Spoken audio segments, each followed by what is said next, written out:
going on, Juco?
Wake up 52.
What's good today? What's good today?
ass motherfuckers. Shouts to Dome. We're all in. Fuck it up. Do it again. Ooh, yeah. Rumble YouTube family, what's good? What's happening? Welcome to the Foundry for chap, chap, chap. If there was a better time for me to have no audio, right then and right there would have been the perfect time. Welcome to Flat Earth Friday with your man Ironwork 92,000. Welcome, y'all. God damn. Ah, Lord have mercy. It's good to see y'all. It's good to see y'all. Welcome to the Foundry, everybody. Welcome, welcome, welcome, man. We made it to Friday, and we here. We got a little bit in store for you tonight, and we're here early. And before we even continue, how do I sound? I sound good? I sound good? Do I sound good? Hopefully I sound good. I want to make sure that you can hear me. And do I look good? Do I look good? No more rookie mistakes, at least for the rest of the week. Okay. If I trip over my words, everything else like that, we could do that. That's fine. But as soon as I can't mess with my mic, I mess that up and all kinds of stuff, then that's we're like 90 episodes or something like that. And I forgot how many episodes we are deep with me, you, the Foundry, and everything else like that. Great.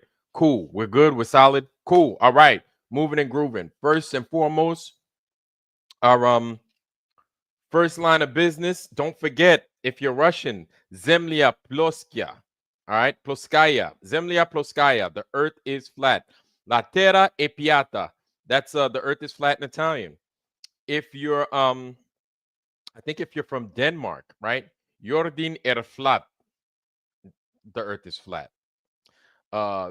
If you're Japanese, Chikyu wa taira desu. The earth is flat. And all those languages, if you visit those countries, that's how you speak it. That's how you say it. Shout out to you guys, family, for being so patient with me and dealing with me jumping here, there, everywhere, all over the place. But now I'm back in my normal digs, and we could do things the normal way. I don't have to be in no tiny ass box talking shit with y'all. You know what I'm saying? Oh, Lord have mercy. So already we have people in here causing trouble. But before I even get down to business, I want to shout out the people I didn't say hi to. I want to shout you guys out. So, who do we have? Who do we have? Chris Getz, how you doing, sir? Welcome, Chris Getz. Chris Getz is in the house. Nice to see you, sir. Nate X, I see you. Nate X, I see you. Welcome, welcome. Lev Kung is in the house. Lev Kung Shaolin, how you doing, sir? Welcome, welcome. All right. We are moving. We are grooving. We doing all the good stuff. Lord Racer, how you doing, sir? Welcome, welcome. Good to see you. Shout out to Lord Racer. Red Moe, how you doing, sir? Oh, Big Buddy Bob, Triple B. The Triple B's in the house. Shouting out the Rumble side of things. Welcome. If you guys don't know, check out that little ticker at the bottom right there. I'm also on Rumble. So join me as Iron Earth 92,000 on the Rumble side. If you don't know, I'm gonna let you know. Even though I just passed 1,000 subs, my days on YouTube are numbered. I'm dead ass. You know what I'm saying? It's a couple more of these dang strikes or whatever, man, and then my channel's no more. So just get familiar. If anything, you could go ahead, download the Rumble joint, get me on Rumble. And as you see me there, if you don't see me here, you'll know why, but at least you have a fallback plan. Does that make any sense? Cool. Rumble right now is my fallback plan. But in the future, I'm going to make others because you never know. Rumble could be compromised by the synagogue of Satan too. It happens. All right. Okay, man. Saddle Bum is in the house. Yes, indeed. He is. Welcome, Saddle Bum. Good to see you. Stacy Jones. Welcome, Stacy Jones. Christy Lee Dolls, how you doing, sis?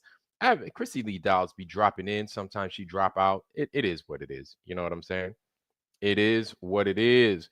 Andreas Machki, how you doing, Miss Andreas? How you doing, sir? I like saying your name. Put that Russian flavor on it. You know what I'm saying? Throw that Russian style on it.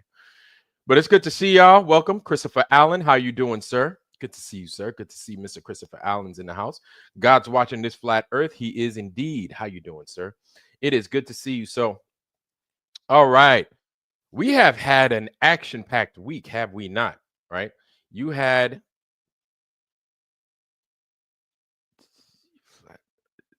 somebody already said Zemlya Ploskaya. Zemlya Ploskaya. We said that on the in Russian already. Misinformation agent. Be nice, misinformation agent, man. We got people in wrenches in here that really want to use them wrenches. Sometimes they itch with them wrench fingers. You know what I'm saying? So just play nice, man. Be nice. I'm trying to give you a chance, brother. I'm doing my best to give you a chance. Okay, so work with me, not against me. All right. Let's do that tonight. It's Friday, brother. We don't even need to go there tonight. We don't. Okay, so let's play nice.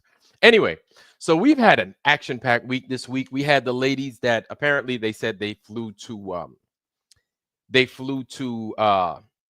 space, right? They went up to space in the Bezos rocket and everything else. There are a couple of things that maybe we don't have our eyes on this particular part of the radar, but some things that I think we need to pay attention to. That yes, is the lie there? It's there, absolutely. Are people starting to open up their eyes? Whether we want to, get mad at them for opening up their eyes late, people are starting to realize something's not right. Okay. This flat earth thing goes in steps. I need to remind you that not everybody took to the flat earth understanding immediately. You know what I'm saying? Matter of fact, y'all give me a second. I need to light things up back here. Oh, give me a second.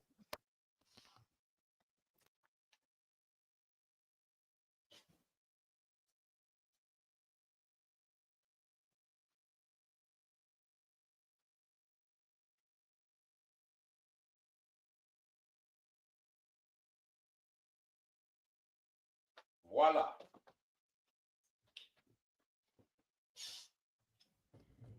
Uh,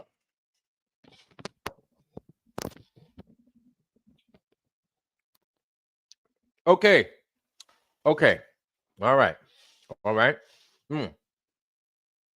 We have some more people in here. I would like to greet you. Tomanoid, how you doing, sir? Good to see you, family. Tomanoid's in the house. Yes, indeed. Crashes 82. Welcome, sir. Welcome, welcome. Welcome, welcome, welcome. I'm happy to see you guys. I am happy to see you guys. It's good to see you guys. Rumham Solo's in the house. I just showed up and I'm high. Totally didn't see Vlad. Okay. All right. I apologize for that. I'm here. I just needed to light up the background a little bit, y'all.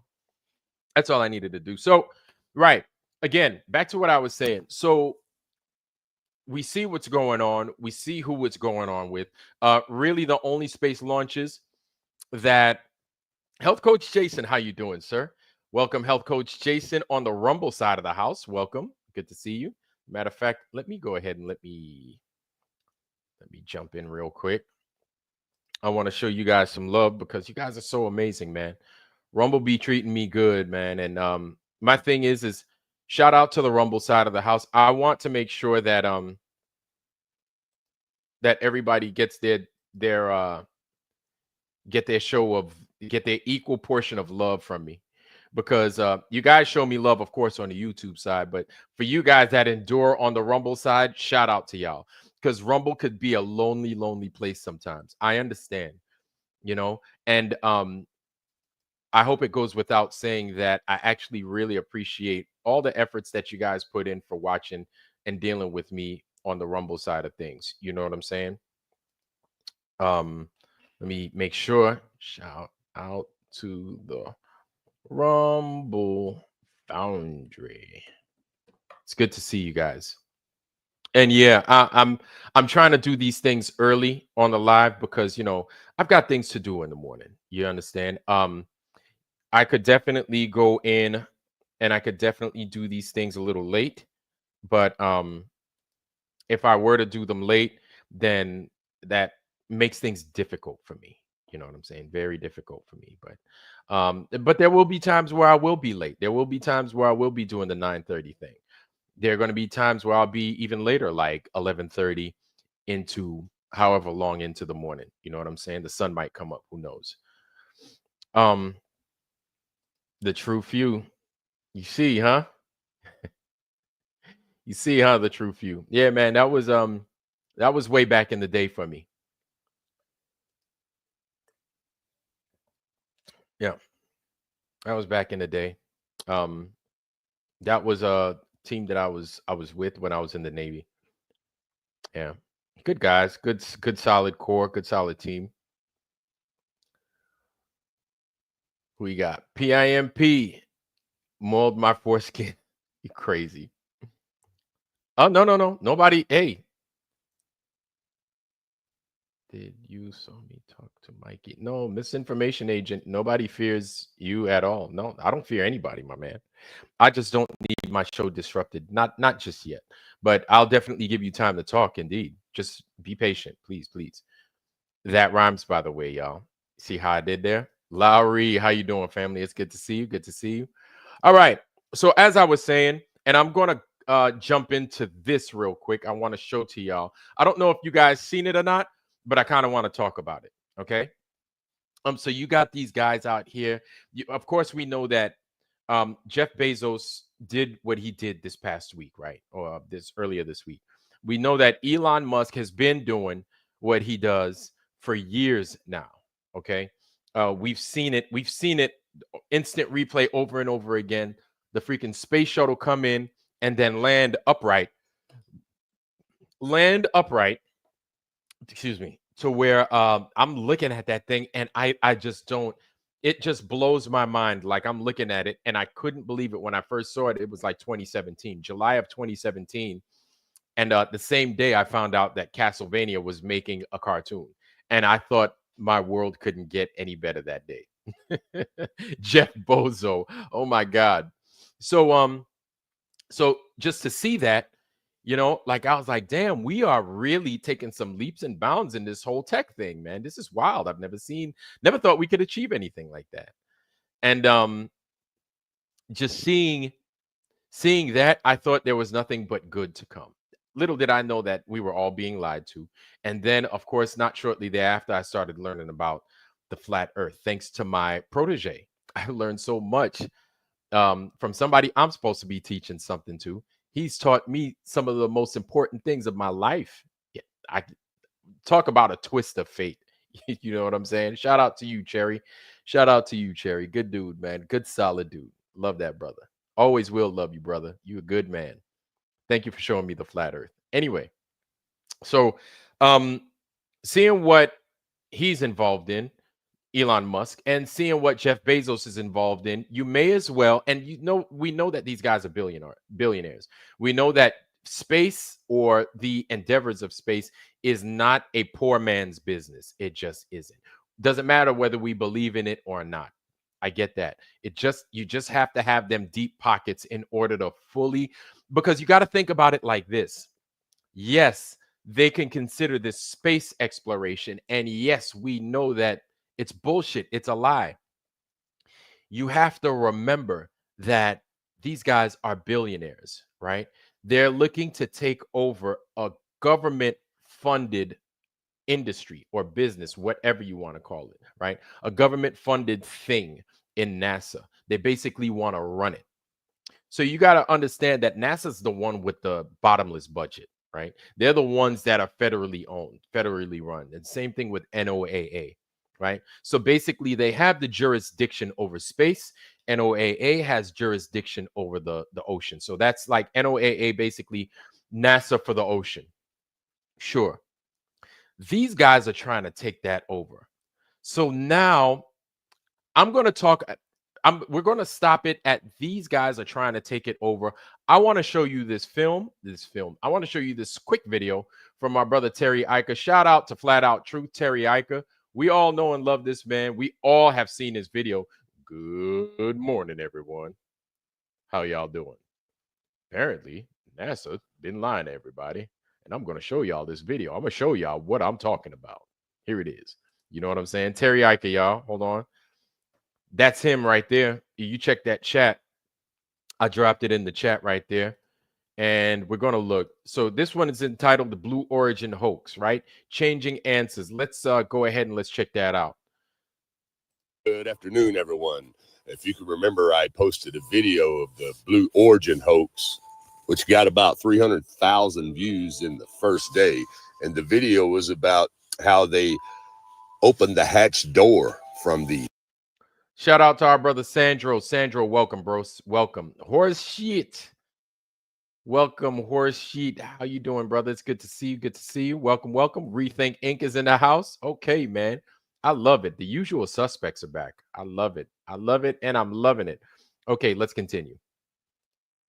Inside when they thought no one was paying attention. But as you can see here, it was being recorded. And then once the news media got there, they made it look like that Jeff had to open the door with a special tool from the outside of the capsule. And trust me, I did my research on this hatch door of the NS-31 long before I posted that video. Now, let me show you the only answer that it gave 2 days ago when you asked, how does the hatch door open on the NS-31? And it says, the hatch door on the NS-31 opens from the outside because it's a pressurized spacecraft. When a pressurized spacecraft returns from space, the outside air pressure is greater than the inside pressure, preventing anyone from opening the hatch from inside. A team of technicians on the ground would be needed to equalize the pressure and unlock the door from the outside. Now that... So I could tell you this much, right? That's the truth. That is true. And let me jump in real quick before we let you continue. We continue with the show with that video at least. When I was flying on the EP3, right? The outside cabin door, the main cabin door, was one of them you slide it and then you pull it and then you rotate it and then you rotate this freaking latch that throws a bar with inside the hull of the plane, inside the fuselage, boom, and then it locks it shut, right? And then the outside, after we shut it on our side, they basically could push the rest of the outside access inside. It clicks closed, right? And then it basically fares perfectly along with the rest of the outside fuselage of the airplane. This is to obviously make a at most 350 knot airplane, at most, because this is a prop driven plane. This is to make it as aerodynamic as possible. Okay. And this is a plane that flies at a ceiling of almost 30,000 feet. That's it. 30,000 feet will be our max, right? And so this is how we operate. And you also have to remember that this airplane is almost 60 years old. Okay. And so knowing this part right here, and basically the way it closes, it's not like an open closed door. You know what I'm saying? It's not like you go into the barber shop or you go into, nail salon like that. Regular open closed door, not how it works. It slides, boom, and then it closes, right? Now, when I saw how the door was opening, I was like, what kind of contraption is this? Like, did they take any time to think about this? Because you have to remember, right? If you don't know, I'm going to tell you. Our plane, because we travel above 10,000 feet, big thing is it needs to be properly pressurized. Okay. So, of course, above 10,000 feet, which we're never going to fly at no 10,000 feet unless we're doing something special, it will be pressurized. And you could feel, because we climb relatively fast, it pressurizes fast. It pressurizes quickly, right? And we pressurize the plane at those altitudes because human life can't live up at 28,000 feet without simulating what's here at, 14.7 psi.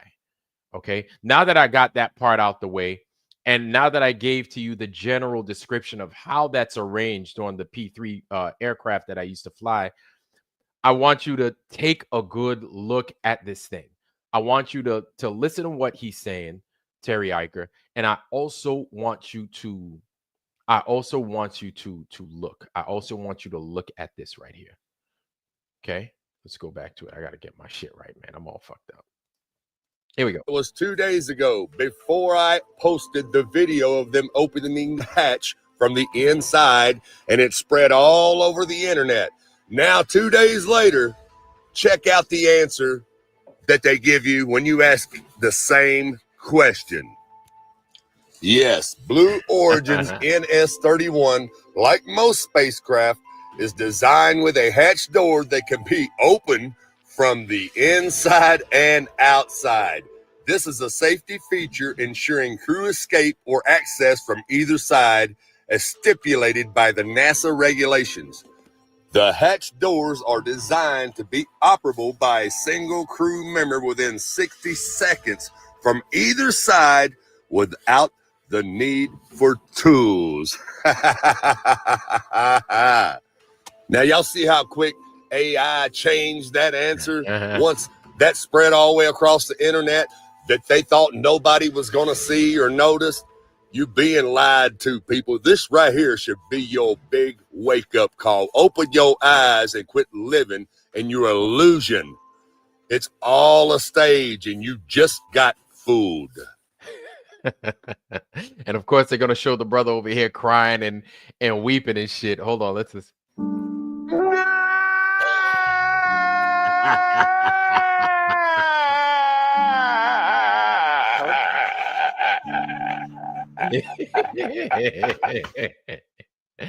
Oh boy, I wonder where this dude comes up with that craziness, man. But yeah, real talk. That's how I know we operate it. And you got to remember, like I said, this aircraft is old, right? 60 years old and change. This aircraft was from back in the day, but we operate much the same way now. Is that them telling a lie? I'm not going to say that. I'm not going to say that they're lying. But is there some form of, I wouldn't call that deceit, but I would say that that's some rough update, because you got to look. We have to take a step back, and we got to understand that AI, even though it gives us good answers, they oftentimes can't be the final answer. Sometimes these things need to be updated. I like that video from Terry Eicher because it shows that people are keeping their eye on this shit, right? And shout out to Terry Eicher again for doing what he's done. Shout out also to our sister Pebbles, something simpler. Good to see you, sis. Good to see you. Welcome, Pebbles. It's good to see you. Welcome, welcome. So, and yeah, I thought I saw Saab in here. Saab's in the house. Welcome, family. It's good to see you, brother. Saab's in the house. DeWitt Straight Laces. Welcome, sir. Welcome, welcome. It's good to see you. Good to see you, man. You guys are in form. I love seeing the Foundry. Everybody's coalescing like Voltron in here. I love it. So, so I could tell you, going back to the plane on the P3, if we needed to get out, what we could do is we could pull the latch out, right? And then we can twist it. When we pull it out and we twist it, what it does is it disengages the outside mechanism from you having to go inside and push on it and anything else. Plus, you have to like open the bottom part to allow air to come in and to allow you to move the hatch accordingly, right? And so it's designed that way, obviously, because it's a safety feature. Because God forbid there's something bad that goes on, like, you know, a monster comes on board and you need to get out, or the plane is on fire, God forbid. This would be your way out. And then you could do things like deploy a SAR bar, and then you could tie a rope down and swing your ass off the plane like fucking Pitfall Harry or some shit, right? But this is a safety feature. How now? The thing is the ladies. I'm going to. I don't want to have to do this, but I've got to tell it like it is. Okay. I'm going to tell you guys that yes, is that suspect? That's suspect, right? With them doing what they did, and then Jeff Bezos going out there with the freaking thing to open it. What they, and this is something that I mentioned on Tuesday, right? These ladies are not militarily trained. So when you're militarily trained to function on a billion-dollar piece of equipment, you follow those instructions to a T, which is why I mentioned that book that I had called the NATOPS, right? The NATOPS is an aviation fucking instruction book for an airplane and how to operate on that airplane. And that that NATOPS has a section full of emergency procedures. The reason you need to basically memorize these emergency procedures is because shit happens on the plane all the time. You have FOUOs, fires of unknown origin, on the airplane, right?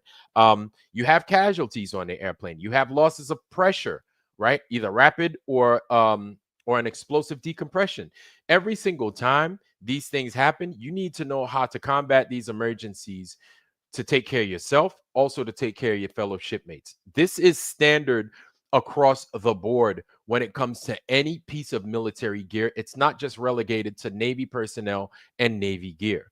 Army personnel have the same thing. If you ride in a if you ride in a fucking tank or if you ride in a Humvee, right? They have emergency procedures. Marines have the same thing. If they ride in a fucking Gator Freighter, an LCAC, some shit, anything. If they ride in their little gear or whatever it is, right? Whatever the Marines have, they have the same thing to function because it's operated by machines.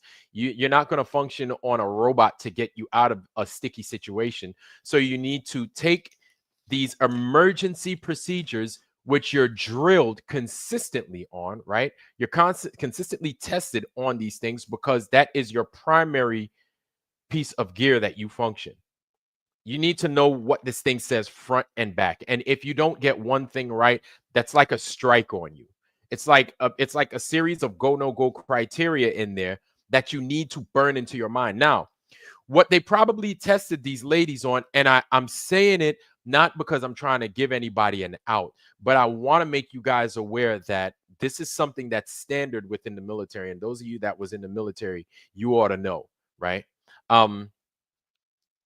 If these ladies were left to their own devices on this craft, right?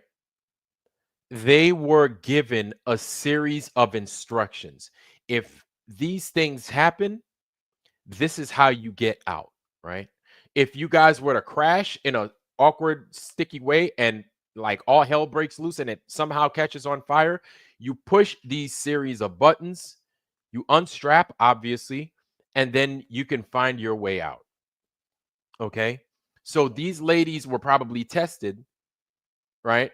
No. I'm not flipping. No. See, and that's the thing. Of course, Sandra's like, I'm flipping the 666, right? No, I'm not flipping. There's no flip. But I want to make you guys aware that if things were to happen on the inside of the aircraft, there are ways in which you can get out. I want to make that aware that it's not just one way to get out of that aircraft. No, they would never do that. That's basically hoping that something bad happens so that you have no fucking way out. They would never do that. You understand? But these ladies, when that happened and then they locked it up, it made it look so disingenuous.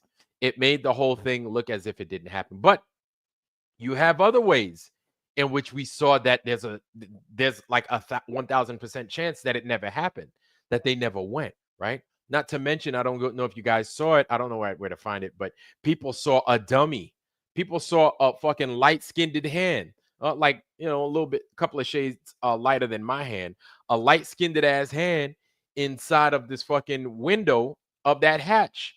Hand looked like a dummy hand. That or whoever's in there is super moisturized, very well moisturized. Their hands are mad moisturized, and they're women, so hands are probably very well moisturized. But the hand looked like a dummy hand. You know what I'm saying? It looked like this, just sitting there. And so people saw that, and you could tell it was a mannequin sitting in there. So the whole thing stinks to high heaven. But want to go back to what I was talking about, right?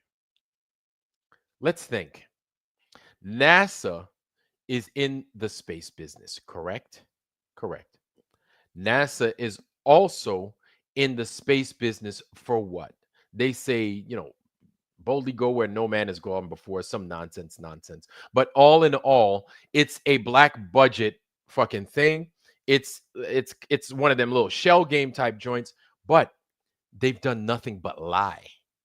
Okay, they've done nothing but lie. So now you have to look at those of the likes of the Jeff Bezoses, the Elon Musks, and Sir Richard Bransons and all of them, right? Check this out. If you and I know that these people are in the business to lie, and we're broke, not saying that just because we're broke, we're stupid, but we're broke. There's a lot that we're not privy to. We're not billionaires, right? We're financially not those guys, right? We're financially not those guys. So these guys are playing a role that traditionally the federal government plays, or they're looking at breaking the mold and playing that role. That rhymes too. Check it out. So now that they've gotten themselves into this line of work to start launching space shuttles and this one and that one, do you think that perhaps they're in the business of not providing a service, but to fool the American public as a contract? Think about it that way. So now these guys are in line with the likes of the Nvidias, those AI and everything. Now, granted, I'm not saying that AI is a terrible thing, because as technology develops, we need to harness it and take advantage of these things that are around us and know them, and then know what the alternatives are as well. And so we need to know how to live with them, but also how to live and live well without them, right? So as the AI comes, do not run from it, but know what it is. Understand the enemy, know how it functions, know why it's there, right? And so these guys are going to use these tools to their disposal, not to discover. You got to think they're not there to discover anything, but their whole purpose in life, other than fucking, Amazon selling everything, books, laundry detergent, and everything else, Virgin Galactic, Virgin Atlantic, making communications capable for a lot of people, SpaceX doing a million other things, right? They're there to fool the public. They're looking because this is one thing. After those women claim to have gone into space, this is the big glaring thing that came to me. It wasn't that they're Satanists. It wasn't that they're entertainers. It wasn't that some of them wore weaves or wigs or hair pieces to look pretty. No, it was this. They are all in the business of fooling the masses. And not just that, but the amount of money that comes from fooling the masses.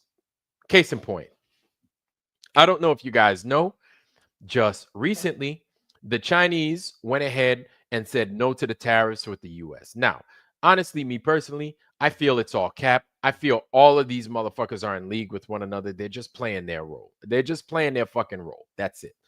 Um, except for them black countries. I honestly feel that a lot of those black countries, they just want to steal their resources. And if they could give them some disease to get rid of them, they totally would, a la the AIDS crisis and the AIDS epidemic and a whole slew of other diseases. But we're not going to talk about that tonight. But I'm just dropping some truth in your lap, something to chew on. But anyway, I feel all these guys are in league with one another, right?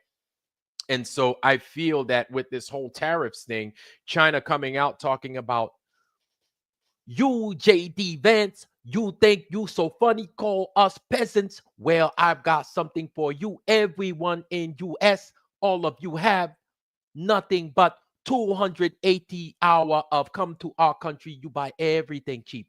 So it's crazy because, yeah, absolutely, Jay Wind. I feel all of that's an act, right?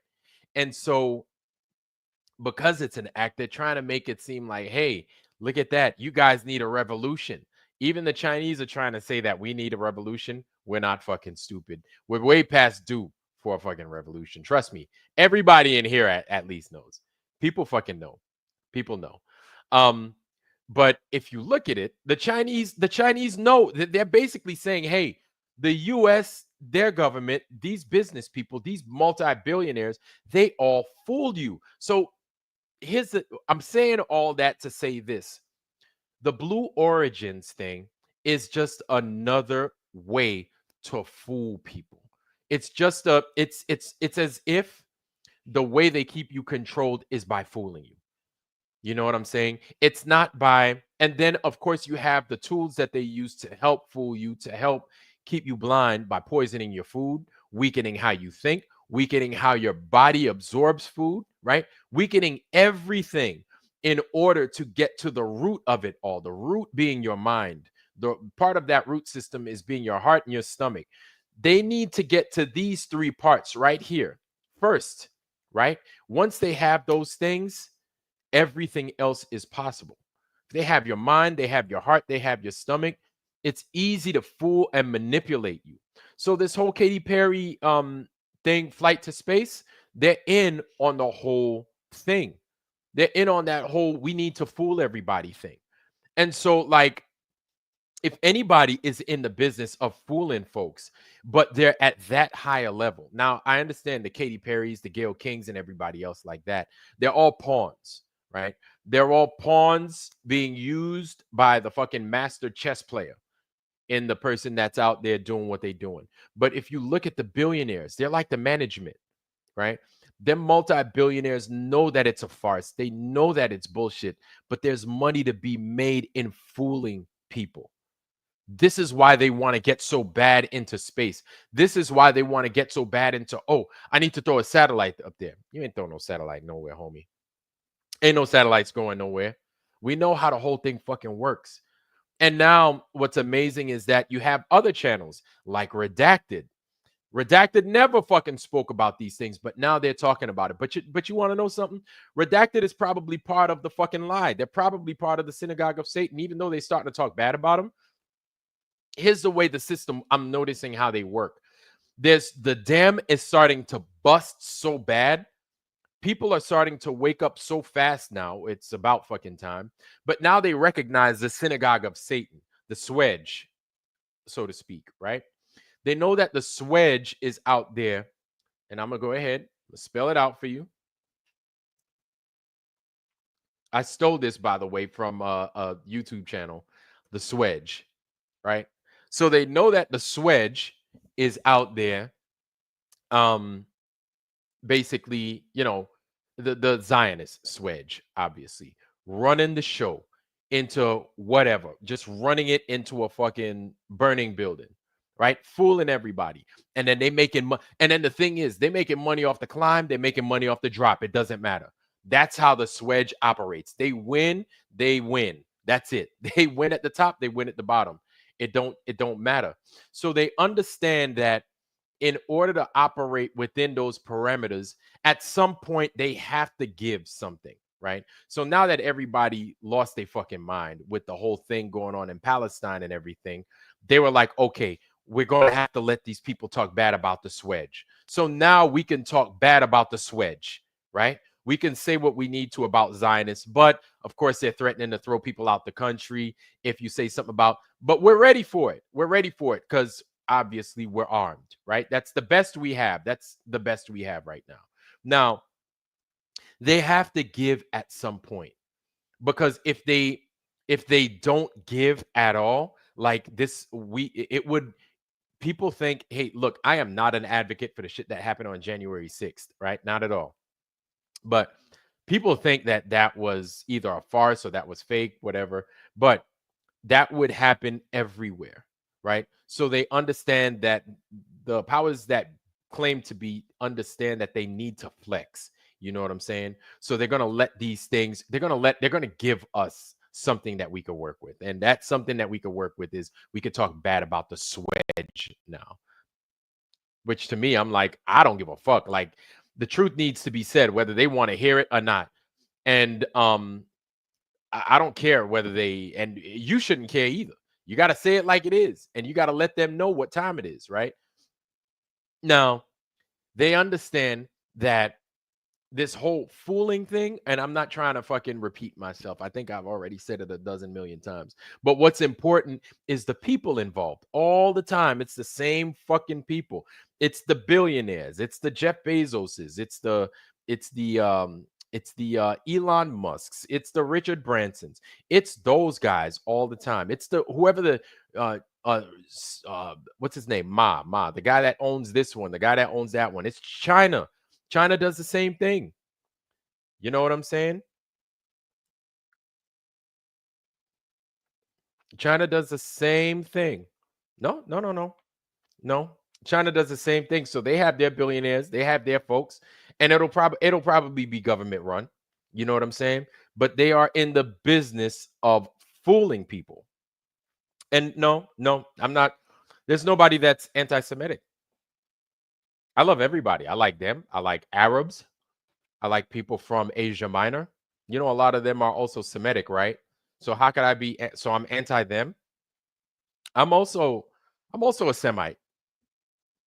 I'm a Semite as well. So I hate myself. That doesn't make any sense, misinformation agent.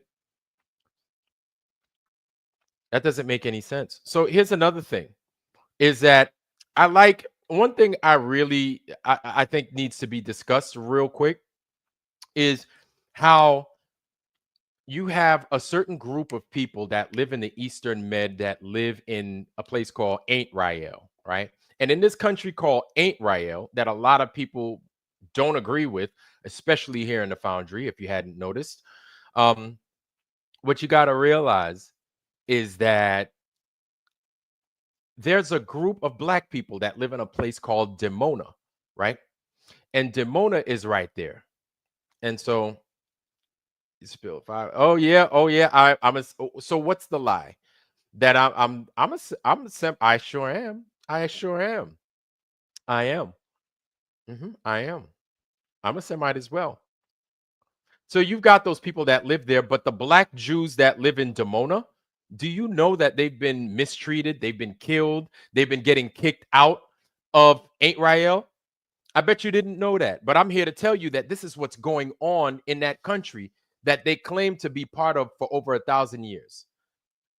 But what's funny is that they've got these names that don't jive with anything, right? They take their names and they make them more they give them a Middle Eastern flavor to it. Like they're like David Ben Gurion, right? I think he's the founder of the Mossad, or he was the like the father of Israel, right? David Ben Gurion, and I think he was the first prime minister of Israel. David Ben Gurion. His name is Gruen, and I don't know if he was Polish or German or Austrian. I forget which. But he's a European, but he had to change his name.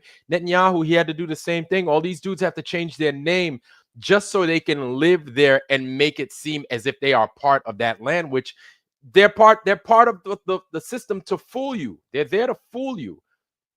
You know what I'm saying? There's no anti-Semitism behind it. If you're a fucking liar, you're a fucking liar.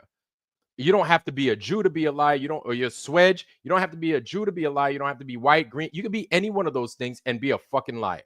It just so happens that there's a group of fucking people claiming to be something that they clearly are not. You don't believe me? You don't have to believe me. You can take a look in your Bible, man. Revelation, what is it? 6:9. Check it out in there, man. You don't have to believe me. Just do your research, right? They will tell you. They themselves will tell you. The only problem is here's a couple of things. I didn't even want to go down this rabbit hole, but we're here. We're here. We're going to talk about it, right? I know we have guests on here that are from there. I understand it. And so I like my guests. I have them on here because I like to hear them out, right? And I like their vibe. I like what they bring. Now, there are many of us in the Foundry that do not like some of our guests. I understand that. I respect that. I get it. I respect it. However, hear them out, right? Hear them out. And so I'm gonna go ahead. Oh man, I wanted to give him a chance to come in here to say his piece because I think he's an agent for Judas. Y'all know the Judas channel. You know who it is, you know what he brings, you know what he does. And the Judas channel, he himself is possibly one of the agents for the synagogue of Satan as well. It wouldn't surprise me. You know what I'm saying? It totally wouldn't surprise me. But these are the days that we're living in. We got to understand, man, that these people are going to sit there and they're going to lie, man. They are going to lie, but there's a lot of money to be made in the lie. And why is that important? Obviously, we know that when we're born, we're not born with, $10 in our mouth as sustenance, right?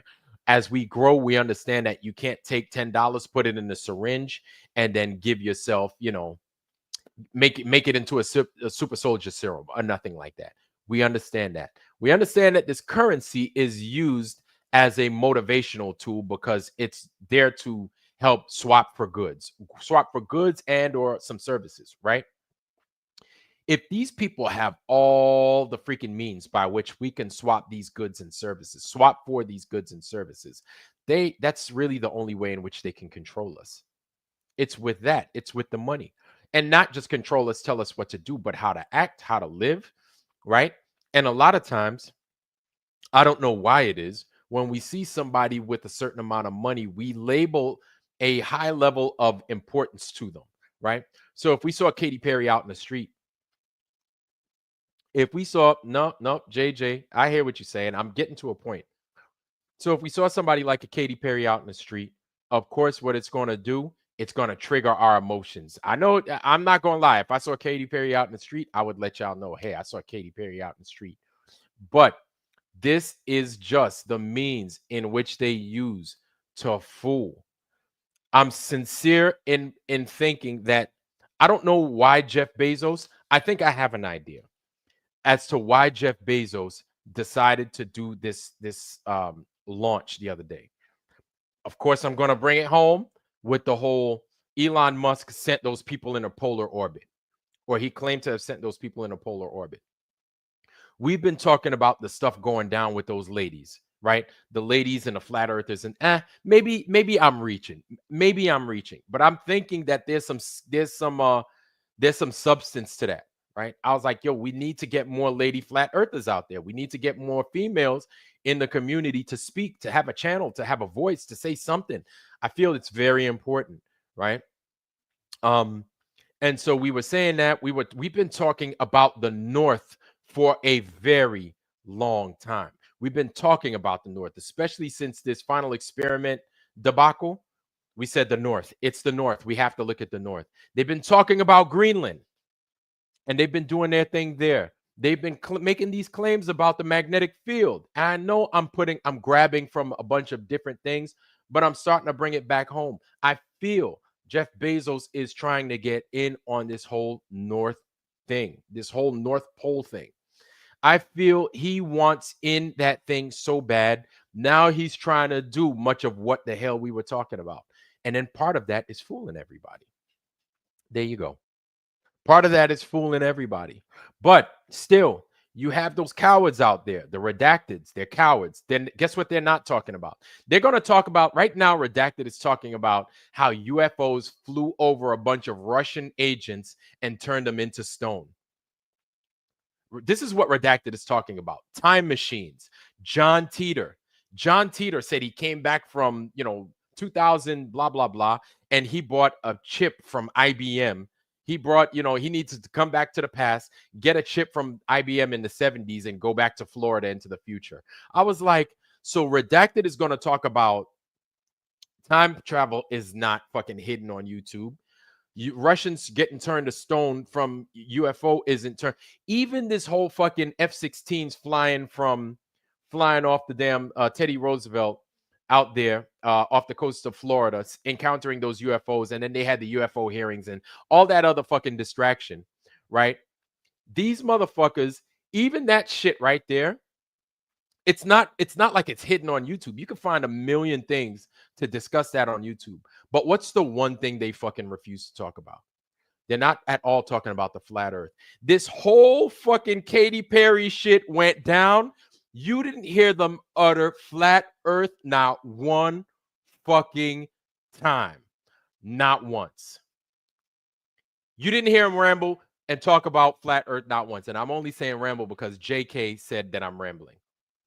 But JK, I was trying to bring a point home. You just got to be patient, brother. I have a way of just the boat. It takes a ship a long time to make that turn. You got to give me some time, man. So you've got these, and the reason I'm talking about them is those guys seem to be working with each other. I think the closest one, the one that's getting close, is Candace Owens. But then again, can you trust her? I don't think so. But the one at least that's getting close is her. Still, you have those guys. They look like they're fucking working with each other. You've got the Jimmy Dores. You've got the English guy that they're accusing of rape. Russell Brand. You got Jimmy Dore, Russell Brand, Redacted, the I've Had It ladies. You name them. You name them. You name them all. Everybody saw this shit as being fake. Everybody's now saying they faked it. They faked it. We're like, we've been telling you they fucking faked it. And all those channels, I've been going to all those channels and trying to be early with their shows. And I'm like, hey, motherfuckers, not one time have any of you motherfuckers said anything about the flat earth. What's going on? At least not, because you want to know something? Do you know where they got that fucking clip from? Do you know where they got the clip where they opened a door from? They got it from Terry Eicher. They got that from Flat Out Truth. So they're watching something. They're aware of something. But they ain't saying a fucking word. Ain't nobody talking about this in the mainstream. Well, that's not the mainstream. That's the alternative media, right? Nobody in the alternative media is talking about that, man. Don't y'all find that shit bizarre? I know you don't. I guess that's me being a little facetious, sure.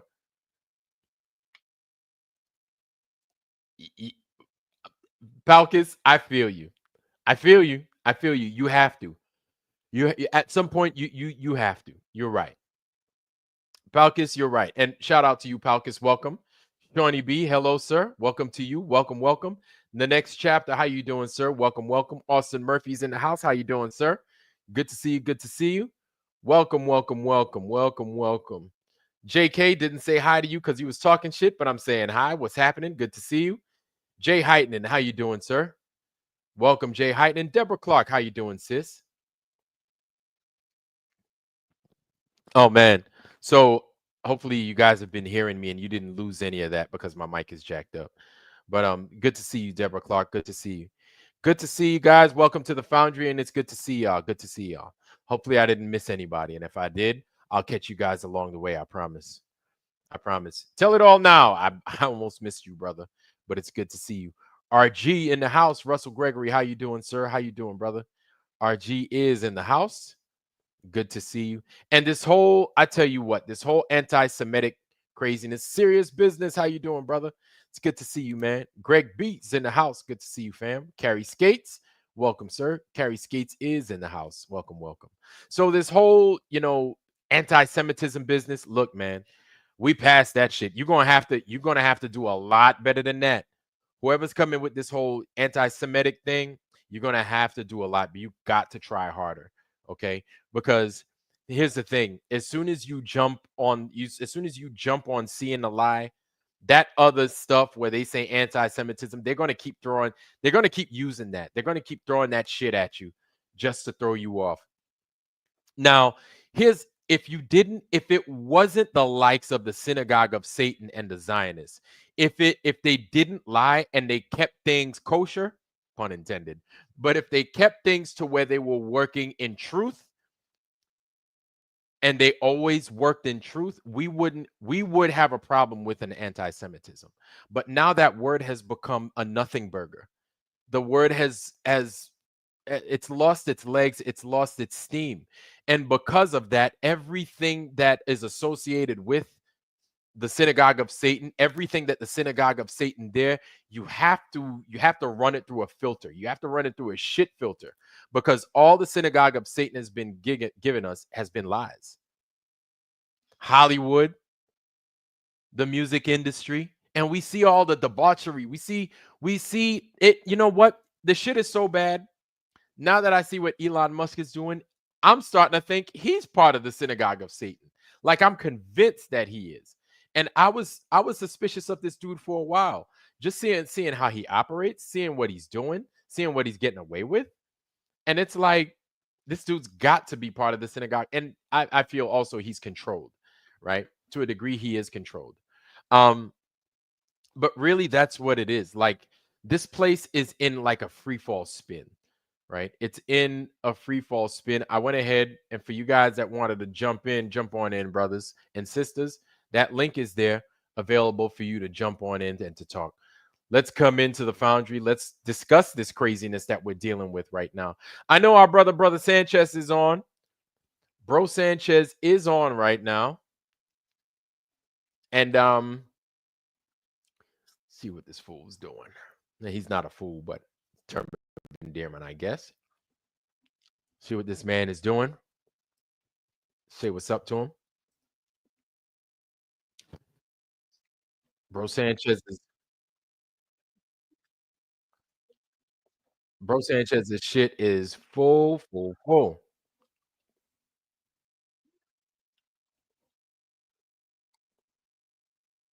Hold on. You share this. 300 miles per hour. You know, You say a what's up to bullet Bro travels Sanchez? at 2,700 miles per hour. They was traveling at 2,300 miles per hour. Have you ever been in your car on the highway and you stepped on the gas and started approaching hundreds? Have you ever done 150? What about 200 in your car? Let me tell you something. I was in the car with a speed racer. Y'all ever watch those movies like Need for Speed? There he is. What's that movie with Tyrese Gibson and all of them? With the racing the cars at night? Yeah, like the Waiting little to racing Exhale. clubs. Oh yeah. I had a friend. He was Going part at of a 60 racing club. And that boy know he was good with that car. He can drive at fast speeds and he can whip and turn. It feel like you on a roller coaster. I was in the car with my friend and we was drinking and driving. And I was so fucking scared and he knew it. He was doing 100 and something, whipping through traffic, and he was laughing. The more he looked at me and saw that I was scared, the faster he went, the more shit he did. He was getting a kick out of seeing me shit my pants. Bro Sanchez Long is in the story house, short, y'all. Shout out that to was my brother first Sanchez. and last time getting in the car of any Mexican that drive like an old school Honda with rims, with race tags and all that on it. Don't you get in the car with them motherfuckers. If you ever on the West Coast and you got a Hispanic friend, Here we go. and he got one of them little Hondas that's sitting low to, he got one of them little Hondas or Toyota, them little Call 'em rice rockets. and shit. And they, boy, okay, that he okay. Don't get in that. Don't get in there with. Hey, listen. I was in the car with my friend. I can barely lift up on the seat. I'd never forget it because I was in the car with him like, slow down, slow down. I was fucking begging him to slow down. And I couldn't even lift my body up.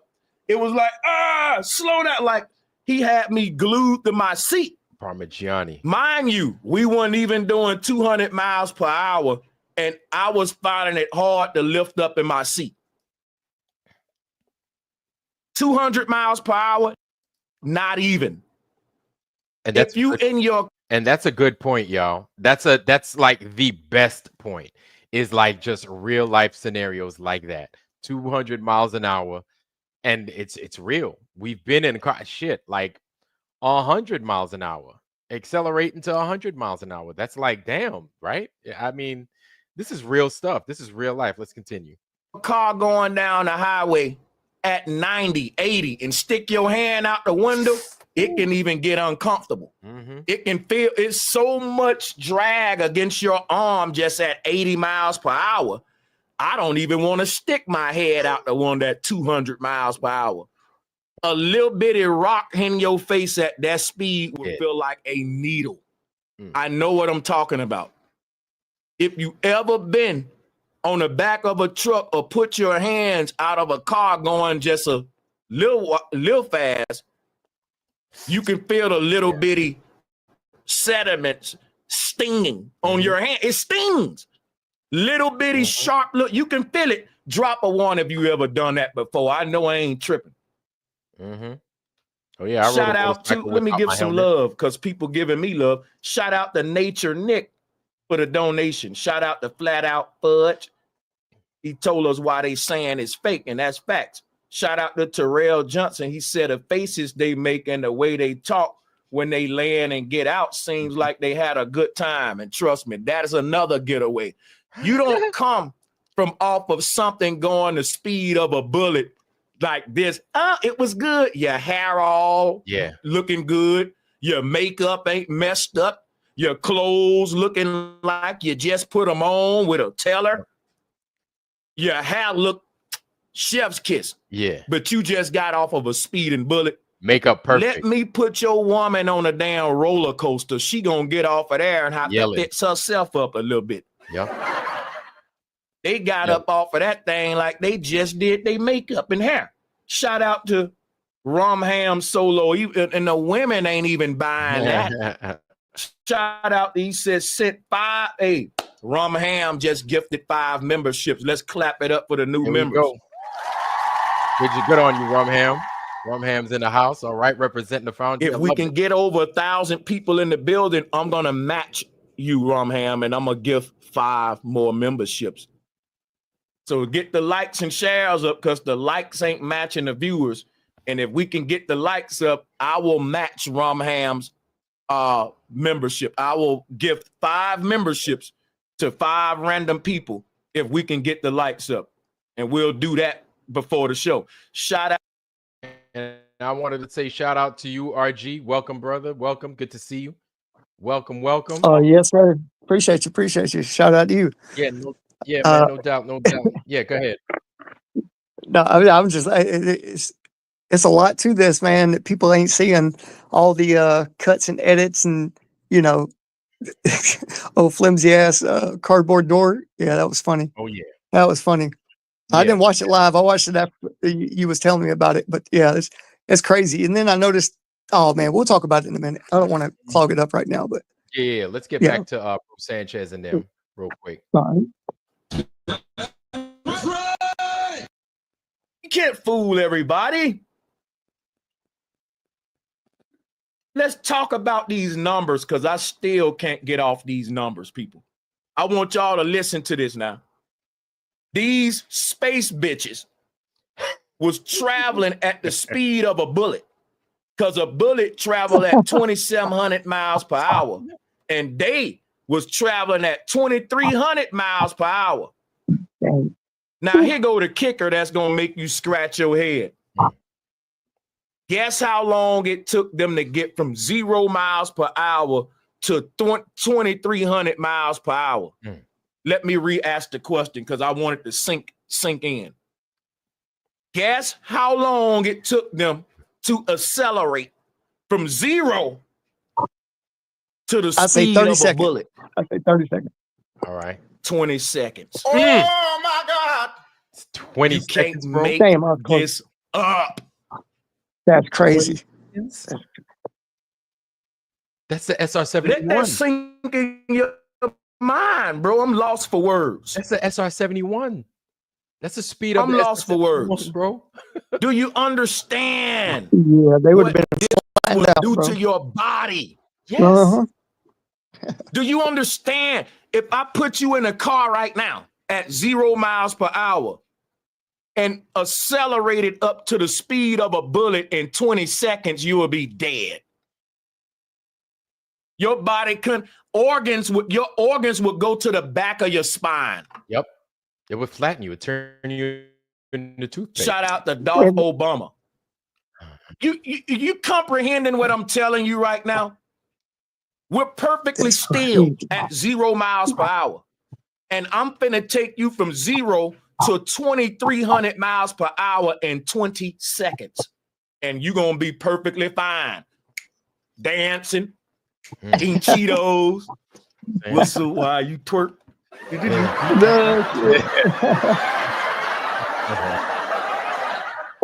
Yeah, bitch, we on this bullet having a mighty good time. Stupid. Now, here go the shit that don't make no sense to me. Y'all ain't got no footage of the inside of the capsule when it's taking off and coming back. Oh, my God. Before we continue there, shout out to JJ, Justin Johnson. Thank you for the 2020, brother. Thank you for the 2020, keeping the foundry running. I appreciate that, brother. Any little bit. Shout out, JJ. Y'all, man. Yeah. Shout out. Thank you so much. Hey, before you put it back on, let me tell you just real quick. I had a cousin that used to drag race in Commerce, Georgia. Right, there's a 1/4 mile strip, and We used to go out there all the time when I was younger, right? I was probably 13, 14 when he raced a lot. Right. Well, anyway, we were he was trying to before the race, you know, he was getting his tires right. He was taking off, and I was like, "Damn, dude, take me for a ride real quick," you know. So we was on the outside of, you know, we were on the straightaway on the highway basically, and he put $100 bill on the dash on the passenger side, right? He said, "On the count of three, if you can reach up and grab that bill, you can have it." I said, "Shit, okay, that's easy enough." I'm telling you, bro, when you hit that gas, like you just said earlier, bro, that shit will put you back so quick, and you can't even get your head out of the back of the seat. So I couldn't imagine being on a bunch of. It don't matter if it's women or men, but if they're not prepared, they don't train all the time for some shit like that, bro. Even though it really didn't happen, right? They would have never lived through that, bro. Never lived through that. But anyway, I just want to say that. Well, you want to know something? Here's the thing. So Professor Phil, shout out to Professor Phil, even though we don't agree with his shit. It's good to see you, Professor Phil. Welcome. He said ironwork. He's wrong. Astronauts have no trouble with acceleration. So there's that. Okay, so we've got misinformation agent in the house. What's up, misinformation agent? Welcome. What's up? Hey. We're listening. Hey, We're live right now. What's up? Do you hear me fine? Mm-hmm. We both hear you. Can you hear him, RG? Yes. Oh yeah. Great. So Yeah, we can hear you. What's up? I have nothing to add so far. Okay. Okay. So you've been here talking bad about me in these last couple of lives. I don't know if you're Luca or what, but what's the deal? What's up? Wait. I am misinformation agent. I'm not Luca. I'm not, I don't know, whatever. And I would be happy to hear what do you think I told about you. No. It's just not bad. Let me take that one back. But it looks like you're stirring up some drama. What's the deal, man? What's up? What is it that you want to bring to the chat? Exactly. Like, what is it that you're here for? Are you here to bring some information, misinformation, because that's your name, Mr. Information? I don't know. Tell me, what are you bringing to the chat tonight? Inform us, please. Right. So I'm exploring guys like you. You are disinformation guy. Okay. Or a liar. I don't know how to call you. A liar. But you seem to make assumptions about stuff that you don't have knowledge about. Really? And you clearly try to push it to your audience like it is true. Oh, like you mean the synagogue of Satan? Like that? Like what that. I mentioned, the synagogue of Satan? Like that. Really? Okay. So tell me where I'm wrong. Where am I wrong? Please tell me. Educate me. Any assumptions that you did about Israel are wrong. Everything that you said about the first president is wrong. David Ben-Gurion. So David Ben-Gurion's last name is Ben-Gurion, the son of Gurion. No, that's his last name. No. What? Wait. No, you confused. You confused some details, and you confused some details with Dimona. Let's talk about David. And anyway, no. Let's talk about David Ben-Gurion. No, let. That's what we're going to do right now. Let's talk about David Ben-Gurion. You're on silence right now, and you're going to listen. This is my show. So his name is David Ben-Gurion or not? Yes or no? Yes.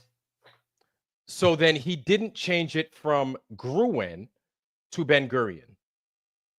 Goren.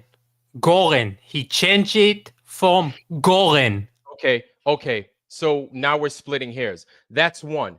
Two, you mean to tell me that many of those that came from Europe, Eastern Europe, Germany, Russia, Austria, that wound up homesteading in that part of Eastern Europe, of the Eastern Med, they didn't change their names. They kept their original German. Okay.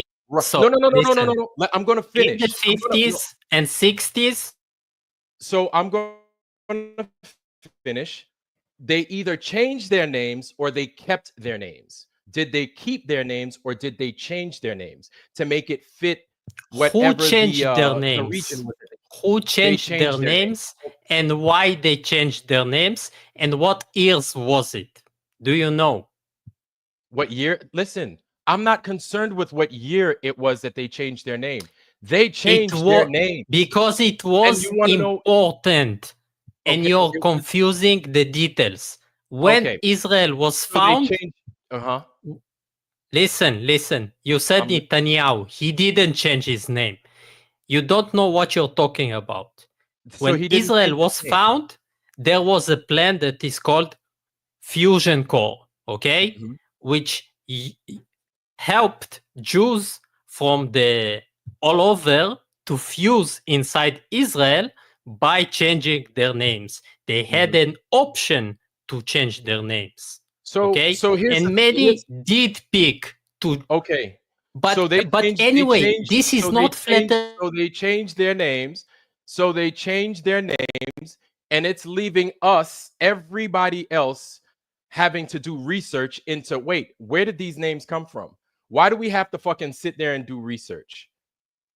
Why do you have to You change know, your Again, I think there's three. I think there's three listen, names. Misinformation. One time. listen, Well, One time. Please, listen to what please. I'm let saying. RG say something real quick. Go ahead, RG, and I then just want to you. say this. I don't know if misinformation realizes this or not, but all the Israelis who came there, they found it just like you've just said. They found that, and then they killed a bunch of people and made room for their own people. But guess how they pulled it off?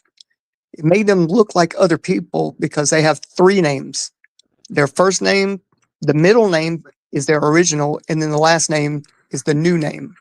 And that's why they have dual citizenships in a lot of Dude, places. I don't know if you knew that or not. dude, dude. So You're go ahead. talking about right now about a subject which is an old history, and you're trying to say this is happening right now. It doesn't happen right now. There was a reason why it happened, uh, and I can. You know, English isn't my first language, Hey, your so English I is better cannot than translate.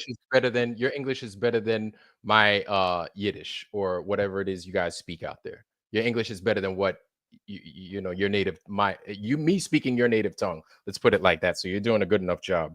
Go ahead.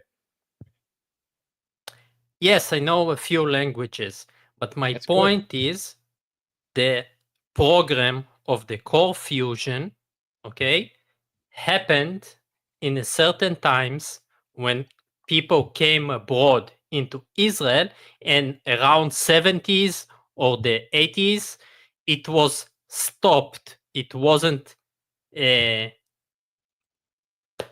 going anymore. But my point is, today you don't have it. You don't have aliyot, and you don't have. And again, I don't understand how it helps Hurry, you Ricky to claim. Bobby, please hurry. Please. He's let's let him go ahead. Go ahead.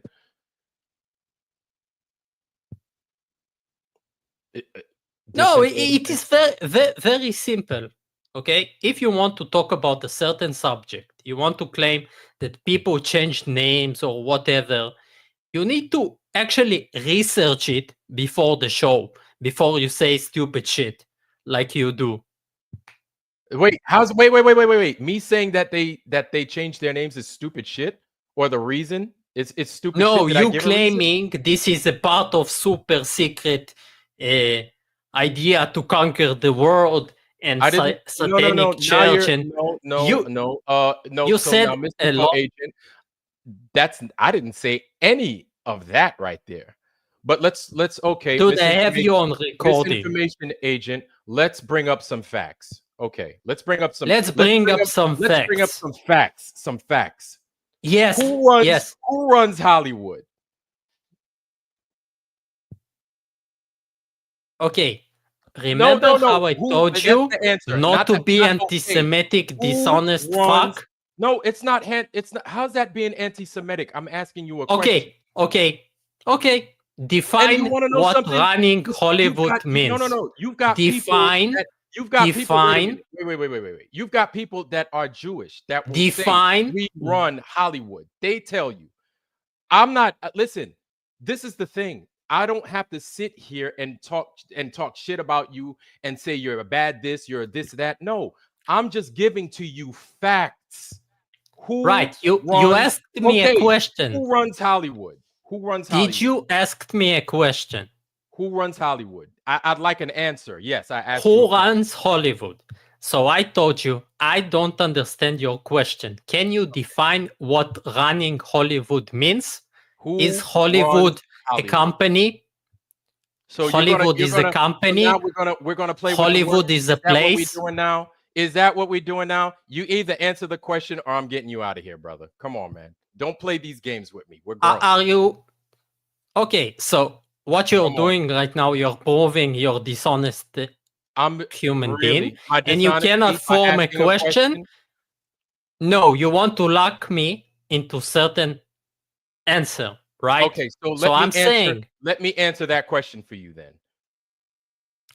And nobody Answer everybody what? What's I the asked you a question? simple okay, bye-bye. You had your run, goodbye. Goodbye. You had your chance. No, we ain't doing this shit. This is exactly this is the shit that I'm talking about. That shit right there is exactly what I'm talking about. You see how they fucking twist the words? You see that shit Right. You see that shit live right there. Split Who runs hairs, Hollywood? yeah. A plain fucking simple question. Who They're runs a Hollywood? bunch of Oh, well, Jesuit what do you mean who motherfuckers. runs Hollywood? What do you mean? Like, motherfucker, give me a simple, straight fucking answer. Who fucking Right. no? We ain't doing this today, homie. No, sir. No, sir. You had your chance, homie. No. Yeah, that dude. I'm not sure what was his what was his point in coming on. Like he came on and then he said, "I don't have anything to add." I'm like, what? He thinks we're anti-Semitic. He thinks no. And Okay. here's the thing, man. Nah, when you see evil, you call it out like it is. Fuck it. We're not playing these games no more. Yeah, I think people get sentiment like they get to where they're mad at the fact that we're flat earthers and we know what the fuck we're talking about. We've had many years of research, and it's not just flat earth. It's sciences. It's metaphysical, physical, whatever. We've delved into a lot of things, and so a lot of smart people that come to these talks for a reason, not to come on and say they ain't got shit to add. That's kind of crazy. Yep. And you want to know something? This whole thing where it's, oh, you don't know what you're talking about. That's bullshit. Really? So did they change their names or not? Oh, you don't know why they changed their names. Well, here's the thing. This much I do know. They changed their fucking names. We come into this life thinking that you see, we come into this life thinking, oh, these guys are it, right? These guys belong there. Do you know, listen, that there are people in the military that didn't even know. And I keep talking about this story from 2011, 2012. I'm trying to explain because we're in the region doing work, right? I'm like, yo, you can't trust them motherfuckers, man. Y'all ever heard of the USS Liberty? And kids that I'm training, right? They're like, what are you talking about? I said, well, the USS Liberty, the story about the USS Liberty. I'm not going to give it to you guys. You guys know what it is. They thought I was a conspiracy theorist. They thought I didn't know what I was talking about. And when I finally gave them the details as to what was happening or what went on during that time, they said, well, that was back then. They made a mistake.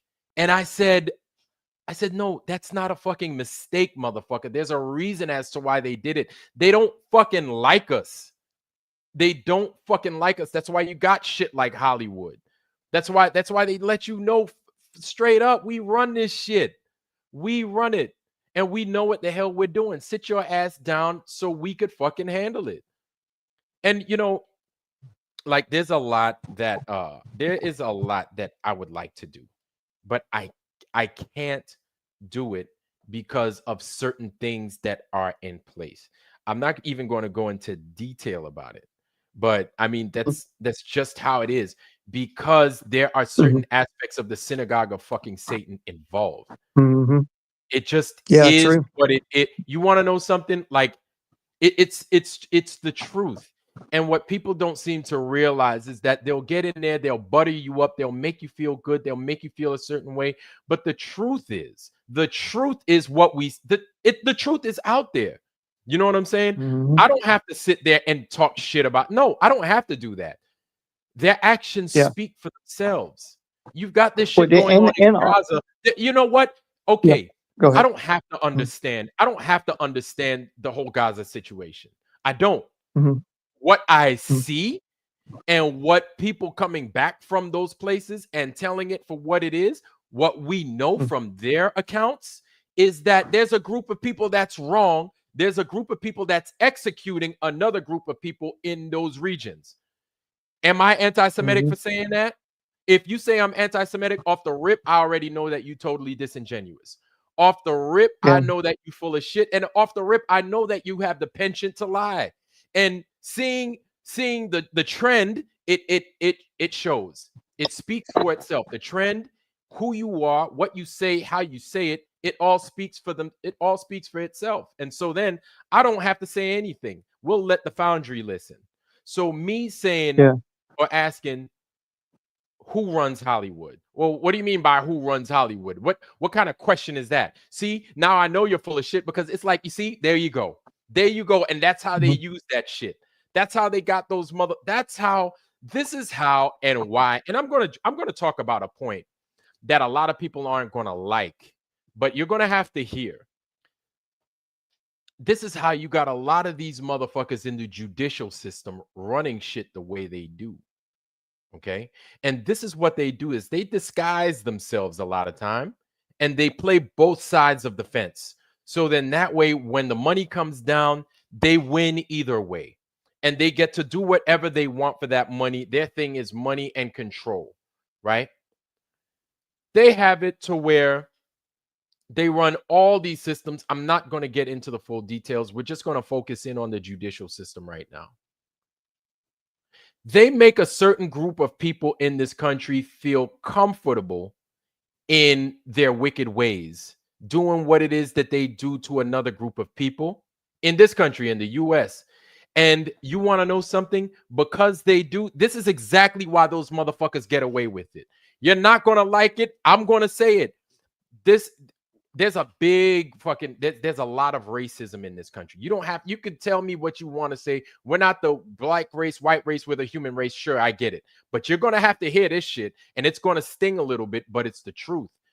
What they've done is they've run the judicial system and the banking system and all these other systems so effectively that they make a lot of white folks feel comfortable in a lot of the fucked up things they do to black people. And so they let you continue. They let not, and if that ain't you, that ain't you. But you know what I'm talking about when it comes to the racism and the craziness in this country, that they let you go ahead and do what it is that you do in the confines of the United States to the more melanated folks, right? Black folks. We're going to use black folks for this example. So much so that they fuck white people over. And and a lot of white people don't even recognize that they're being fucked. And so things like the USS Liberty is possible. Things like the dancing Israelis on top of the fucking van at 9/11 is possible because you don't see them as being your enemy because they look like you to some degree. And so when they let a lot of people fuck around, do shit wrong to more melanated folks, they make it appear as if, hey, don't worry about it. We're all white. We're all on the same team. Where in fact, they don't think of themselves as white until it's necessary. And they don't think of themselves as white until you ask them. And so they could fucking lie to you. That's what, and the thing is even in their Talmud, they tell you, we will lie to you. If you are not one of us, we are going to lie to you. A lot of white folks hadn't gotten the point yet. They hadn't got the memo yet. There's a lot of other people that have woken up to the whole thing. You know what I'm saying? They've woken up to it and they see how they're being played. But you know what? There's no better time than the present because I don't like saying it's too late. There's no better time than the present. So you only learn what you learn when you learn it. You get what you get. You get what you get when you get it, right? And there's nothing wrong with that. But the fact is that all those fucking years have passed. You had the Levon affair. You had the USS Liberty. You had the shit going on with Libya that more so they could loosely, I'm sure in some way that they fucking play a fucking role in. And I'm not going to fucking put my finger on them totally for that. You have what's going on in Dimona still, right? With black people that are Jewish, right? That are Jews that they totally mistreat. They totally act as if they're not Jewish. Oh, now they're not Jewish, right? Those are the ones that don't count because they're fucking black. And not to mention the fucking the Ethiopian Jews that needed asylum. So where did they go? They went to the next best place, which is Israel. They went to Israel. This motherfucker doesn't want to talk to that. Them white Jews don't want to talk about that shit. This is the shit that scares the fuck out of them. When we start talking about it, you know what I'm saying? Then they want to come on to shows like this and be like, I've been watching you and you seem like you don't know what you are talking about. And it's like, no, motherfucker, we know exactly what the fuck we're talking about. We're just talking about it now. And now it's scaring the fuck out of you. And you want to know something? You need to be scared, motherfucker. Absolutely. But the thing is that so many white people, their judgment was clouded because they see people doing wrong to them, but it's hard for them to place a finger on it because they kind of look like you. And it's not until you got the genocide and fucking, but you have some white folks that are considered anti-Semitic they were hip to the game. They were hip to the game, but because they're white and because they're calling it like it is, they're like, oh, he hates Jews. He's a Nazi and he's white. Easy. It's an easy fix. Anti-Semite. It's not so easy when you're dealing with the black folks because of all the stuff that we've dealt with, right? So you're like, well, the black guy said it. Maybe he has something that we need to listen to. But if a white person says it, nope. It's Nazi, automatic, Nazi, that's it. Nope. Don't want to hear it. The point that I'm trying to drive home is this. We're here now, and we're a little bit apprehensive to saying and calling out the truth for what it is still, because it's a new feeling. It's a new time. You've got the fucking fake ass commander-in-chief in office, right? This pretender bot, right? All this leadership up there, all of them, they want to pine for these liars, dude. That should be your signal right there. We know they lie. You in the foundry, you all know they lie. But you mean to tell me Congress is that so fucking controlled? They don't know that those people are liars? And maybe, okay. Well, just to speak to that real quick. I'm not talking about all of them. Not all of them. We know not all of them. It's not a blanket statement. But their government, obviously. And those with the disease, the Zionists that start all that shit, that start all these wars, that does all that shit to us, that helps poison our food, that helps go to these other melanated countries in Africa, in the Caribbean. You know what I'm saying? And they fuck with those people over there. They fuck with their resources. They organ harvest, right? They do all this fucked up shit, but we're supposed to just let it ride. We're supposed to we're just supposed to just let it sweep it under the rug. No, I don't think so. I think we're at a point now we don't need to do that shit anymore, bro. You right now speaking up, bro. This is catching on quicker than most people think, and you're speaking for a reason, for the passion that all the shit's been going wrong all these years, and it's akin to them infiltrating the fucking government, the Congress, the lobbyists, right? All these fucking lobbyists that give them goodies for their whatever senator, and then the bring in pharmaceuticals that are fucking killing people. Like it's almost like normal for them to go along with the fucking show, right? It feels that way, and it really stings when you stop for a second. And it just, people like that just came on, bro. People like that are only here to disrupt. His name fits him. He's a misinformation agent. He's spreading that shit as quick as he fucking can. But my point in saying this, bro, because I'm feeling what you're laying down, bro. I think, fuck, man. I mean, I hate to say it like this, but we're gonna need a revolution. We fucking have to somehow, some way, because if not, they're gonna keep bringing Satan closer to this fucking world, man. I mean, he runs this fucking world already. It's like, how do you map and navigate around this while, you know, prices like money is valued and, you know, the price of everything's raising, man. And it's putting more and more pressure on people, and they think there's something wrong with them personally. And no, dude, it's like you've been brainwashed your whole life. Like, you have to go along with the show or else you'll lose your house or you'll lose your car, or, you know, you won't have food tomorrow. And it's, man, it is, bro, this is your show. I don't want to go on and on, but you see, like, it's coming to a head, and a motherfucker's gonna pop, like, and somebody's just gonna start shooting fucking people. You know what I mean? Like, and you don't want people to be like that, but no. I mean, hope, it's been but happening. It's, you, you I hear know, what you're saying. you see how they're, Yeah. but yeah, go ahead. I hope not. I don't want nobody to go around shooting people. Please, no. Not from here. Not Man, from the mountain. me Please, either. y'all are good folks. Please, Right, no. right. We don't want to lose nobody. You know what I'm saying? Right. But no, absolutely it. Like, the thing is, there needs to be more people that not only recognize it for what it is, but calls it out and then stops it where they see it. You know, because here's the thing, man. Is after that shit, after that October 7 crazy shit, you know, Mhm. which that's funny because that was my Navy anniversary. October 7th is my Navy Oh anniversary. shit. It is. Enlisting? But, And when you enlisted? when I Or, enlisted, that's right. But you want to cool, know man. something? You know, they're everywhere. And when I mentioned when I focused in on the when I focused in on the judicial system, that's just a piece of it, but that's a major piece of it. They still run the medical system, they still run the education system to some degrees. They Mhm. still have a big role to play in the religious system.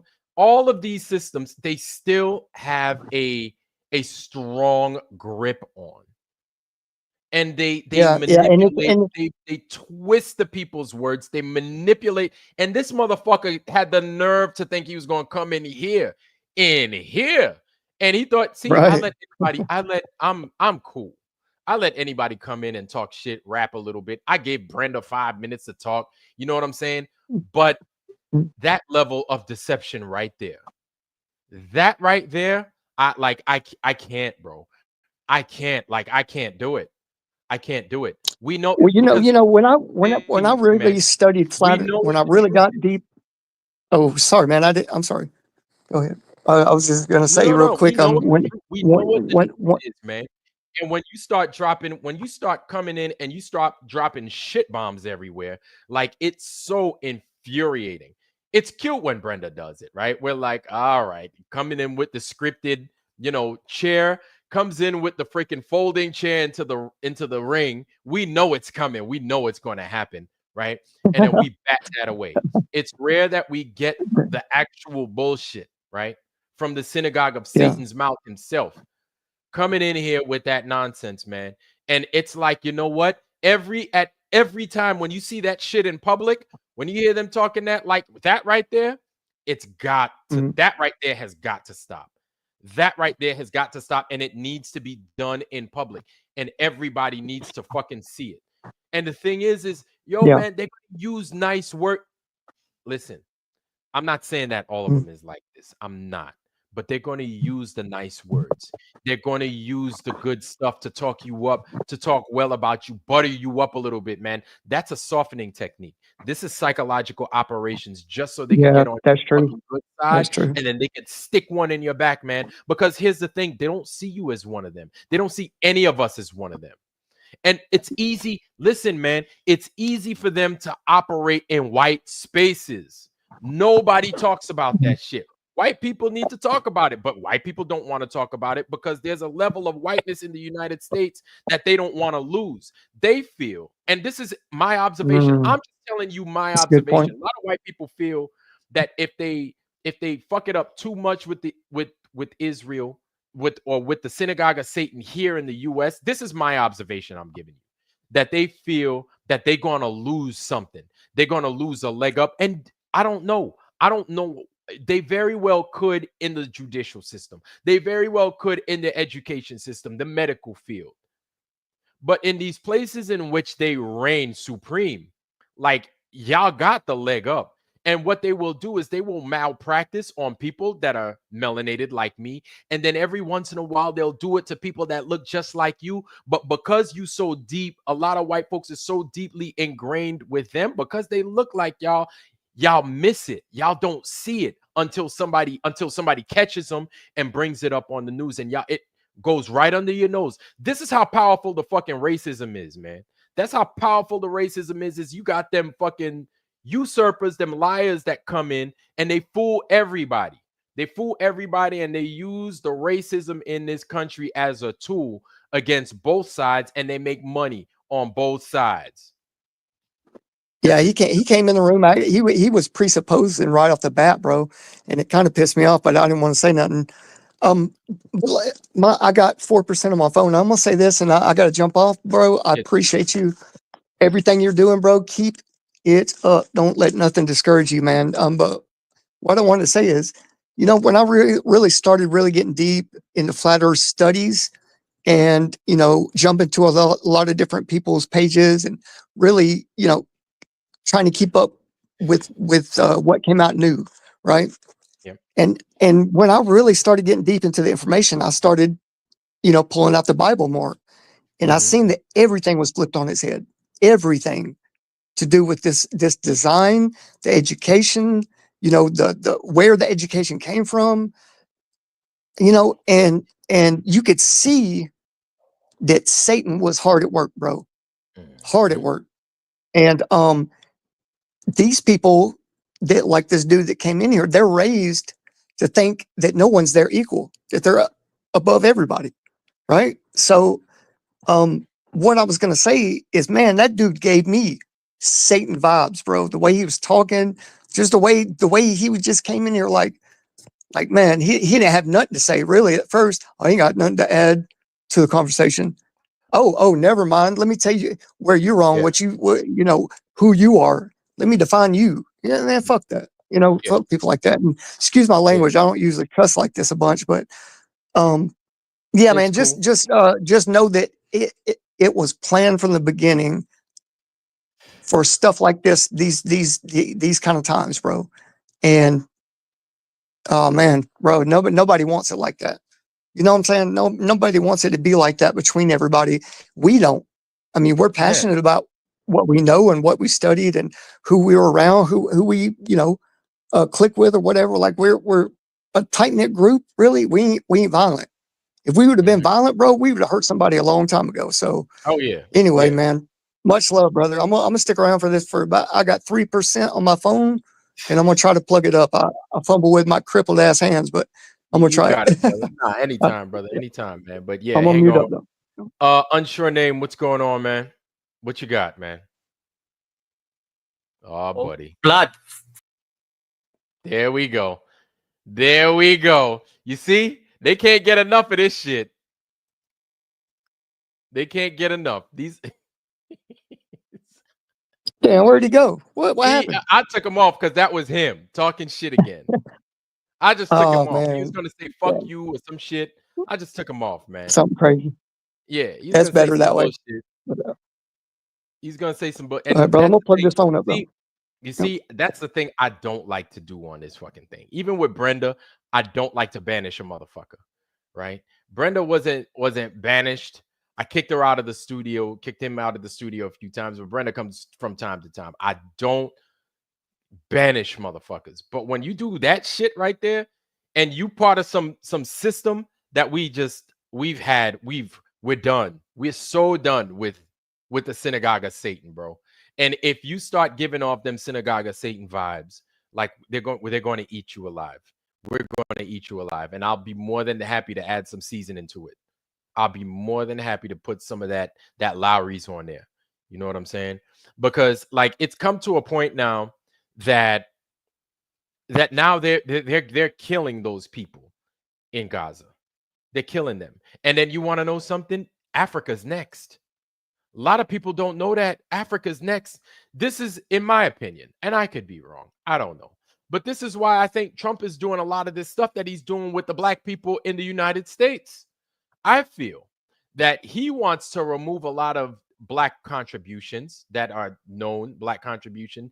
DEI contributions are another thing, but black contributions. He's making it difficult for black people to maintain in the military by making them have no shave profiles. If you can't, they kick you out. That's part of his agenda, because I feel the United States, with the guidance of Ain't Rael, the synagogue of Satan, they want to force their way into countries of Africa because Africa's been kicking them out. And they want to use the people like the synagogue of Satan. They want to use the people like South Africa. Here's the thing, bet you didn't know. South Africa's got a strong bond. South African whites have a strong bond with the synagogue of Satan. This is why you hear certain flat earth channels, I'm not going to name their names, that are from and around that area. They don't have anything bad to say about them people from the synagogue of Satan. Nothing bad. With as much as they talk about the Bible and everything else, they have nothing bad to say about the synagogue of Satan. You've got this one dude named Janusz, right? Janus, his name looks like Janus, Janusz. And he comes on and he's like, yes, and the people from this country, sometimes what they can do is they can mess with you and make things very difficult. So this is why I say what it is I say. You know what I'm saying? So Janusz comes in here. He's the one with that voice. And y'all know what he sounds like. Y'all hear him, and then, yeah. So when he comes in, he says it like it is. People get pissed in that panel. People get hot.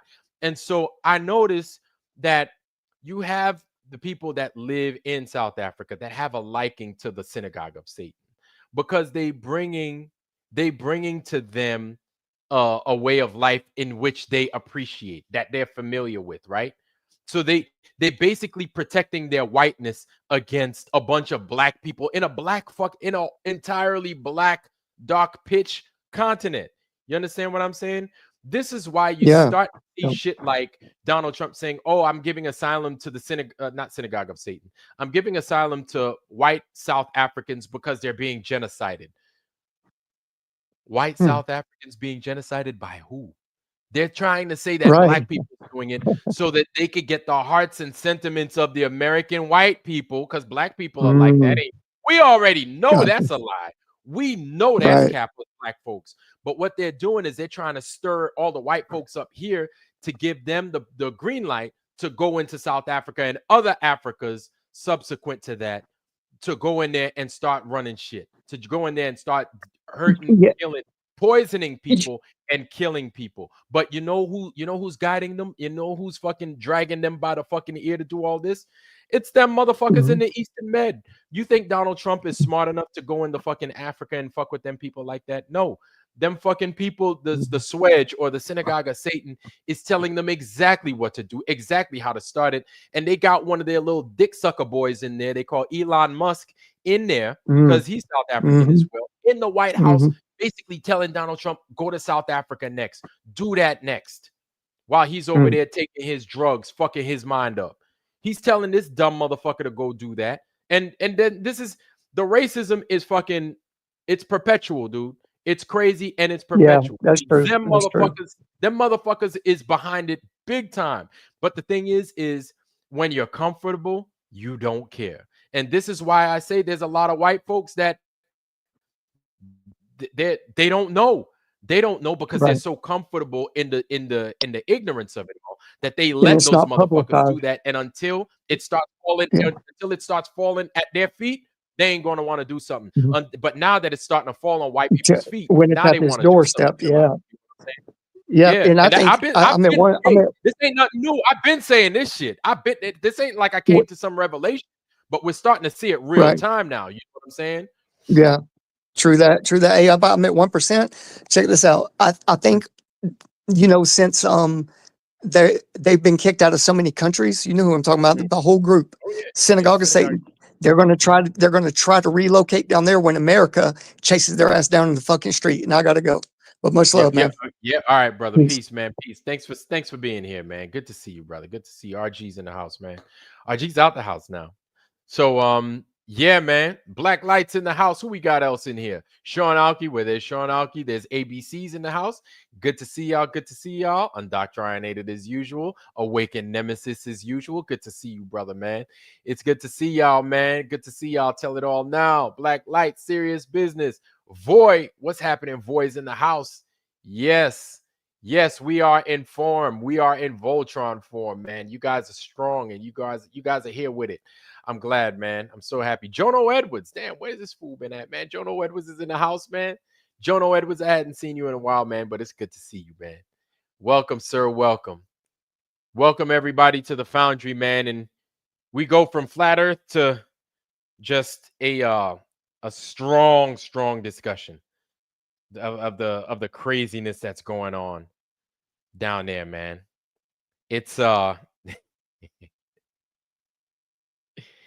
it's wild, man. It's wild down there. We went into a whole discussion with somebody from the Synagogue of Satan, Valley Parks. How you doing, sir? Eldon Bean, welcome. It's good to see you guys. Welcome. Eldon Bean and Valley Parks, welcome. It's good to see y'all. And so we had somebody from the Synagogue of Satan coming in here telling me how wrong I am with why a lot of people from the Eastern Med that are Swedge. If you don't know what Swedge is, that's the Swedge. And shout out to the guy that I did not make that up. I actually stole that from another channel. So I'm letting y'all know that is not my intellectual property. That I did not make up, okay? So we had a guy from the Swedge come in. Oh, Valley Parks, I apologize. My bad. Valley Parks, I didn't even know that. I just love y'all so much. I treat everybody the same. You know what I'm saying? Everybody in the Foundry, I just love you guys so much that I want to treat y'all the same. So, yeah, he came in here telling me that I was wrong and I sound stupid and everything else. Here's the thing. You know what else they told us where we were wrong at? They told us that we were wrong about them running Hollywood. That's one. They told us that that wasn't true. You know what else they told us that we were wrong? The USS Liberty. They said that was a mistake. We didn't mean to do that on purpose. That was a mistake. You're wrong for thinking that we did that on purpose. 2, 3. You know what else they say that we were wrong? Yeah. We didn't organ harvest those people's freaking body parts. We didn't organ harvest those Ethiopians when they came here. Turns out all that shit is bullshit. We didn't contribute in any way, shape, or form to 9/11. You're full of shit. The Talmud, it doesn't mean what it says. No, you guys are full of shit. It's wrong. What they mean is A, B, and C. Whatever the fuck, fill in the blank. All these things these motherfuckers lie about every fucking time. If you notice, the motherfucker came in here just now doing it live, real time. Came in this bitch trying to sit there and lie to everybody. Y'all hadn't seen me on this at this like much heat in a minute. I get it. You know what I'm saying? My old fucking Flat Earth Fridays and True Earth Tuesdays, I used to be on one like 100% for 5 hours straight. You know what I'm saying? Nowadays, I slowed it down a little bit. I slowed it down, but this motherfucker, he brought me back here. I'm here. It's old school Flat Earth Friday Vlad. You know what I'm saying? It's old school Vlad right now for the next few minutes. You see these motherfuckers every time, and man, I'm glad that at least the Foundry knows. At least the Foundry knows. And this is what separates the wheat from the chaff. This is what separates the real ones from the false. Because the false ones, every single time, they're gonna let the fucking Synagogue of Satan ride on out into the sunset without a fucking blemish. They're never gonna fucking call them out, man. That's how I know these motherfuckers, they can't be serious, man. They can't be serious. And there are channels out there that it's unfortunate, but they like that. They're like, you know what? Not even going to the impression. I'm not even going to do the impersonation. But y'all know who I'm talking about. Y'all know what I'm talking about. And I like the dude's channel. You know what I'm saying? But it's real. Like, it's real talk. Like, this is what I notice. Like, every time somebody comes up, calls out the Synagogue of Satan, they act as if, nah, that's not true. Don't say that because that's not true. I'm like, really, motherfucker? That's not true. Like, then what's true? Tell me what the fuck is true then. All that shit that we've been witnessing, all that shit that everybody sees, all the shit that's currently going on right now in fucking Gaza as we speak, our fucking administration partnering up with the goddamn synagogue of Satan, all that's not true. All that's not true. All that's a lie.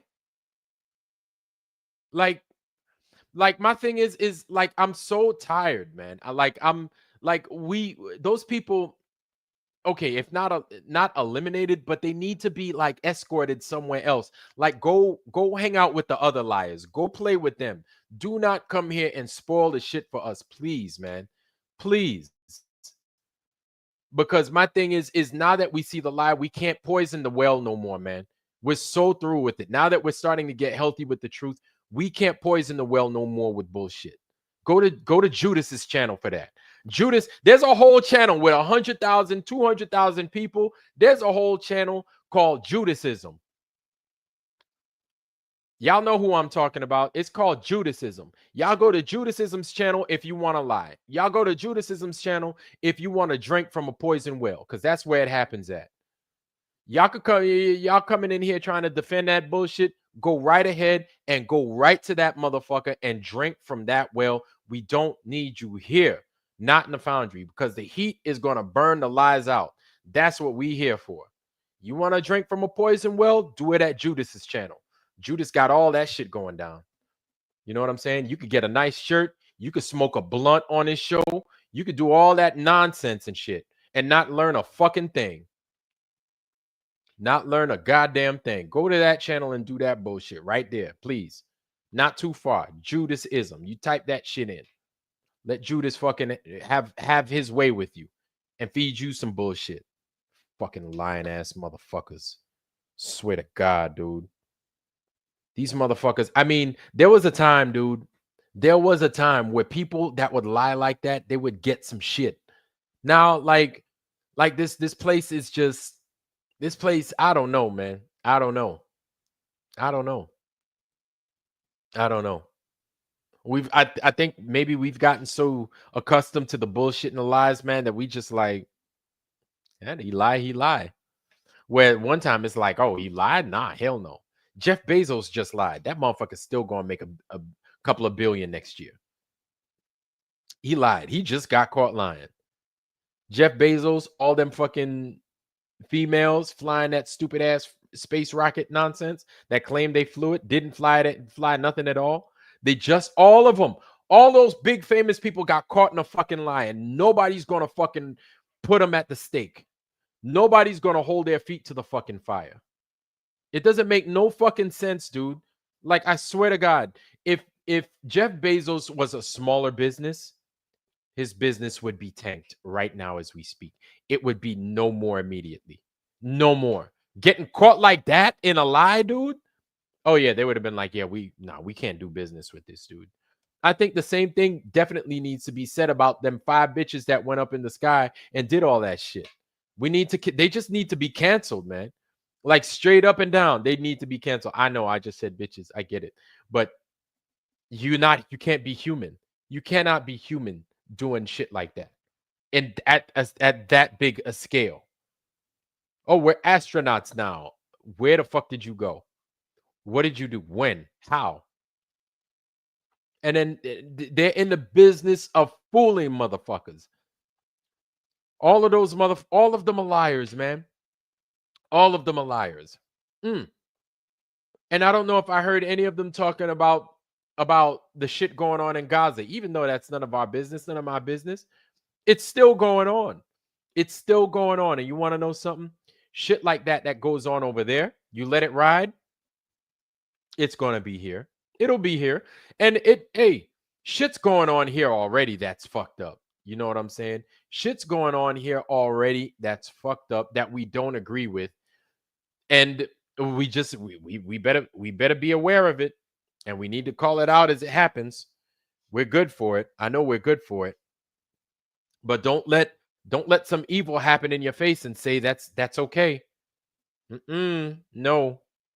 It's a new time, a new day, man. We're supposed to be better than that. We're supposed to be better. We're supposed to be striving for more, right? We're supposed to be advancing spiritually, and part of it, that's another thing I've noticed is it's the hard shit that we do. You know what I'm saying? It's the hard shit that we have to deal with and endure, right? And part of that hard shit is calling shit out as it comes. Every once in a while, I get it. You kind of try to butter it up to kind of soften the blow, but you got to be real with it. You know what I'm saying? You have to just, if you see the bullshit, you got to call it out. That's part of the advancing spiritually. That's what I'm learning, at least. That's what I'm learning. And like, these people could treat you nice, talk the world about you, but if what they say are lies, what are those words worth, right? What's all that buttering up and those nice gestures? Is it really worth it for somebody? I'd much rather somebody tell me the worst things in the world, talk bad about me and my family. But if I'm telling the truth, there's no fault in that. I'm just telling the truth. You could talk bad about me. You could talk bad about my family. If I'm giving you the truth, I can't be blamed. I'm blameless. I'm without blame. How can you blame me? How can I blame you if you're telling me the truth? How can I curse you if you're telling me the truth? It doesn't work. That's not how these things work. If I'm lying and I say something and you curse me, then the curse is effective. But if you try to curse me and I'm giving you facts and I'm giving you the truth, it doesn't work. That's not how it works. Because I look at it like this, man. These folks that are in these things, when they do them and they lie, they need to be banished, yo. When we see them and they start talking that shit, we need to banish them and shame them. The same way we get shamed for being flat earthers, they need to be shamed for being in the synagogue of Satan and part of those lies. And I think to some degree they're starting to see that. That's why you see so many of them flipping and saying, "Oh, you know what? Oh, free Palestine, free the watermelon, free the watermelon." They're starting to flip because they're like, holy shit, these motherfuckers caught wind. They caught on. Yeah, they caught on. A lot of them caught on. And a lot of them are now starting to pay attention. There's no better time than the present. The stuff that's in the past is in the past. All we could work on is the present. That's it, right? So if you're without melanin and you didn't know but you're learning now, well, you know what, God damn it, there's no better time than the present. Now's the time to learn. Take a look at what happened in the past so you can learn how to not do these fucked up things in the future. Yes, but your actions are for now. Make them count. You know what I'm saying? You see the synagogue of Satan, the same way we get called out for being dumb flat earthers, the same way we called out for being against science, the same way we get called out for being anti-vaxxers. We need to call out the synagogue of Satan. We need to call out the liars. We need to call out those same people that harvest. You know why? Because you fucking harvest organs. That's why. You know why? Because you grape little children. That's why. My bad. You grape children. You grape little boys. You prick their penis and you suck it. You don't do that. So then I'm lying, right? And then is that what it is? I'm a liar, right? I'm a liar. You don't do that. Y'all don't do that. No. So I'm lying then, right? So am I lying? Yes or no? Well, what do you mean by lying? Does that mean this? No, motherfucker. You see, then they're going to use the subterfuge. They call it in the Talmud subterfuge of wording, which means lying. That's what that means. Lying, goddammit. So yes, every time you see those motherfuckers acting in that fucking way, call those motherfuckers out and in public. Hell fucking yeah. Hell yeah. Hell yeah. Don't be afraid. Hell yeah. Call it out. Be like, yeah, motherfucker. Yep. Yes. Yes, you did that. Maybe if you didn't do that, they did that. What you got to say about that? They did that. They still doing that. What you got to say about that? They've done it to us. What you got to say about that? That's not true. The dancing Israelis on the fucking car. That's not true. That's a lie, right? Man, what a fucking roller coaster, boy. How did we get here tonight? How did we get here? Speaking of which, how did we get here? How did we get here? So I wanted to show y'all something, kind of talk on something real quick. Guys, I think you guys go ahead, send me an email. I'd love to know your story. I want to know your flat earth story. There are those of you in the foundry that are learning, right? You're learning that I'm not full of shit, that I do what I say I'm going to do. You guys are starting to get things, right? Things are starting to show up at your doorstep. It's a simple fucking just drop this information to me. I want to know your story. You know what I'm saying? I want to know. I want to know. I think what it is that we need to know. I think what it is that we need to know everybody's story. There may be somebody in here that's on the fence. There may be somebody in here that's, hey man, here's the thing. If you would have seen Vlad earlier in my shows, if you would have seen how I operated earlier in the foundry, you would have been like, this motherfucker is too much. Too much. Too much. Like, I no, he's a lot, right? I've calmed down. You can ask anybody that started my day ones. My day ones understand. Those guys take it on the chin, right? I mean, I came out strong and swinging for like 5 hours straight every episode, right? And the foundry knows. My day ones, they know. That's how I came out. That's how I started. I've toned it down a little bit because we get people on the panel and we discuss a little bit more. It's not me solo, just trying to hold it down by myself, right? And so I think that's important that we evolve a little bit, but it happens from time to time. Like I get back on my fucking soapbox and I strap in, and I fucking I go balls to the wall, all gas, no brakes. You know what I'm saying? And when my finger's on some shit, like I don't fucking let go. I don't let go. So Awakened Nemesis knows, Warrior knows, all y'all, my day ones, y'all know Nano CBDs, the Ida Hills and everybody, all y'all know. Y'all know. So again, y'all, if you could send me your stories, matter of fact, where we at? Okay. So, for example, we've got our sister here, Sue Hanley. Sue Hanley, shout out to our sister Sue Hanley. I don't know what your name is on here, Sue, right? And so I'm going to call this from now on, guys. How did I get here? How'd I get here? Or how we got here, right? And basically, it's to relay how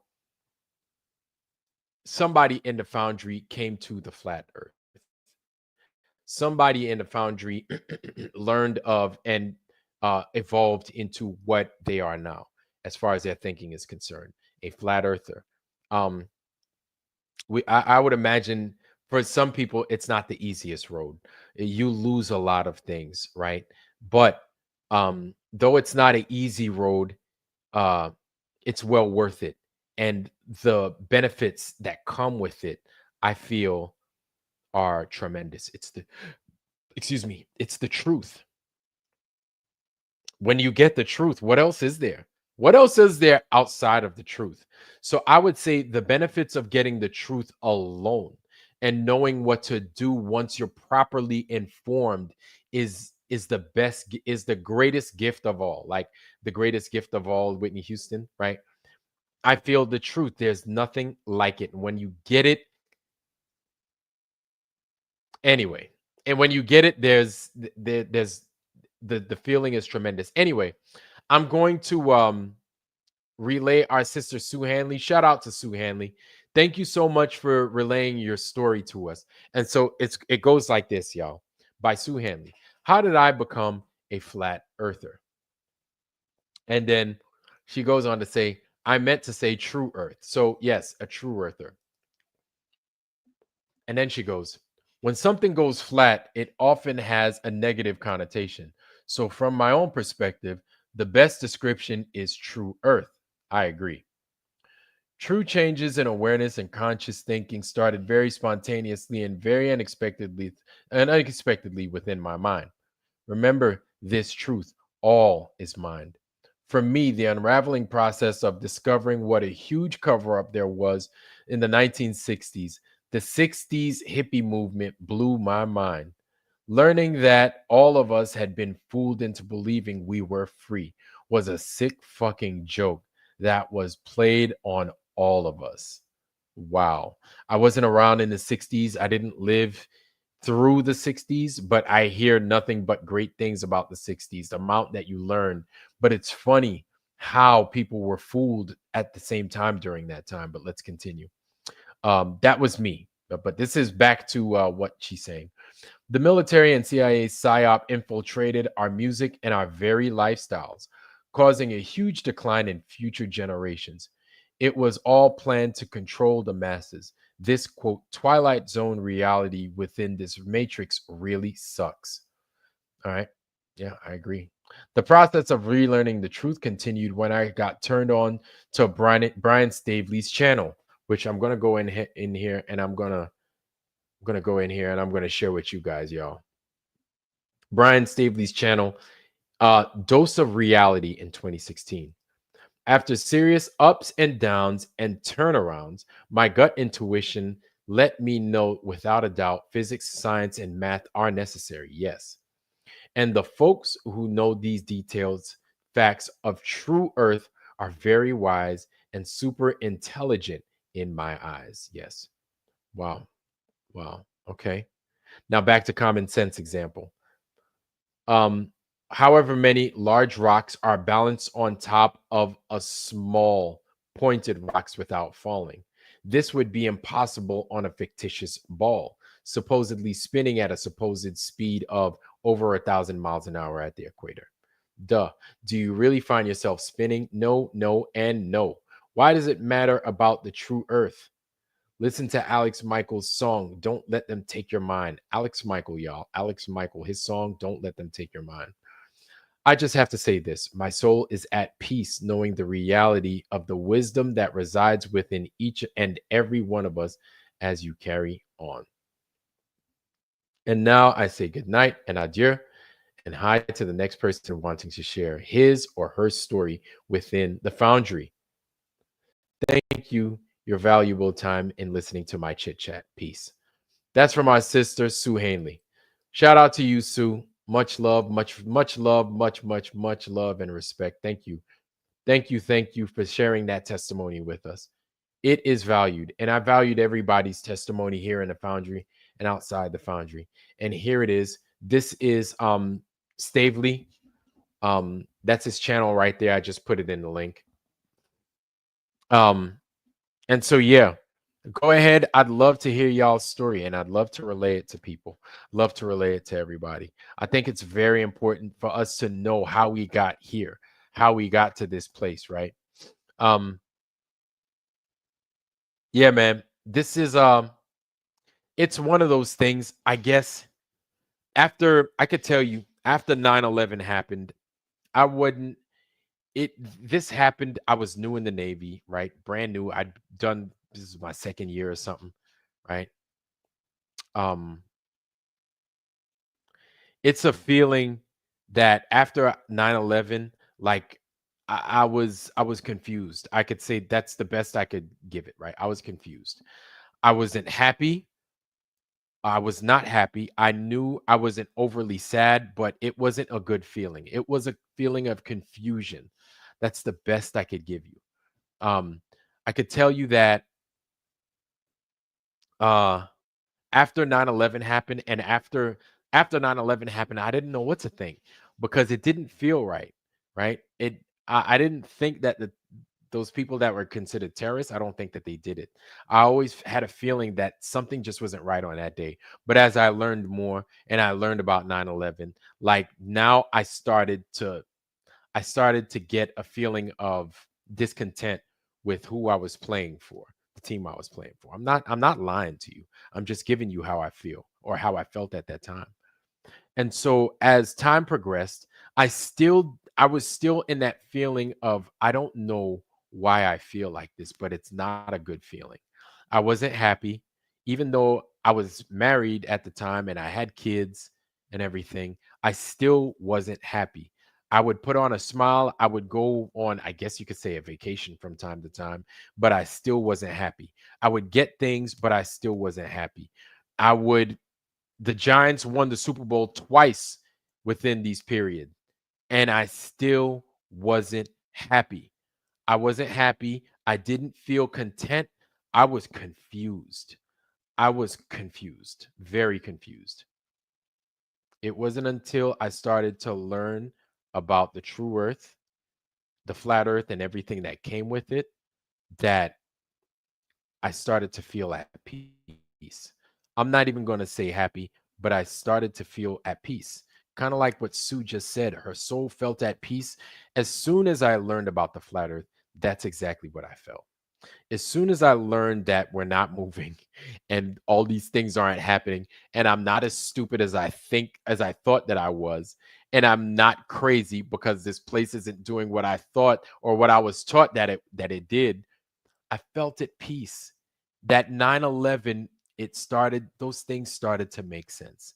And the things prior to 9/11, the things that were possible that could have happened because of our government, I was like, okay, that makes sense. And then they all, to me, in some roundabout, weird mishmash of a way, it all made sense. It all made the flat earth make sense. It all gave it teeth, I guess you could say.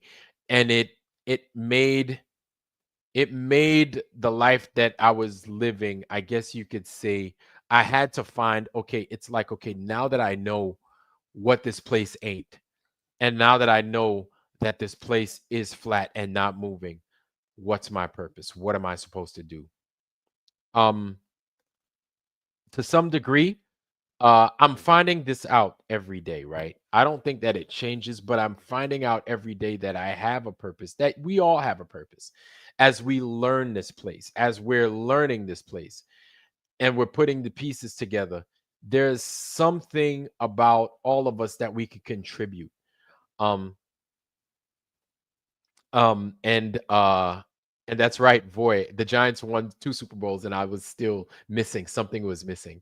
And this is what it was that this earth is it's a true level and plain earth. It was this truth. This is what was missing. Because my thing was, after 9/11, I wanted justice for all those people that were involved.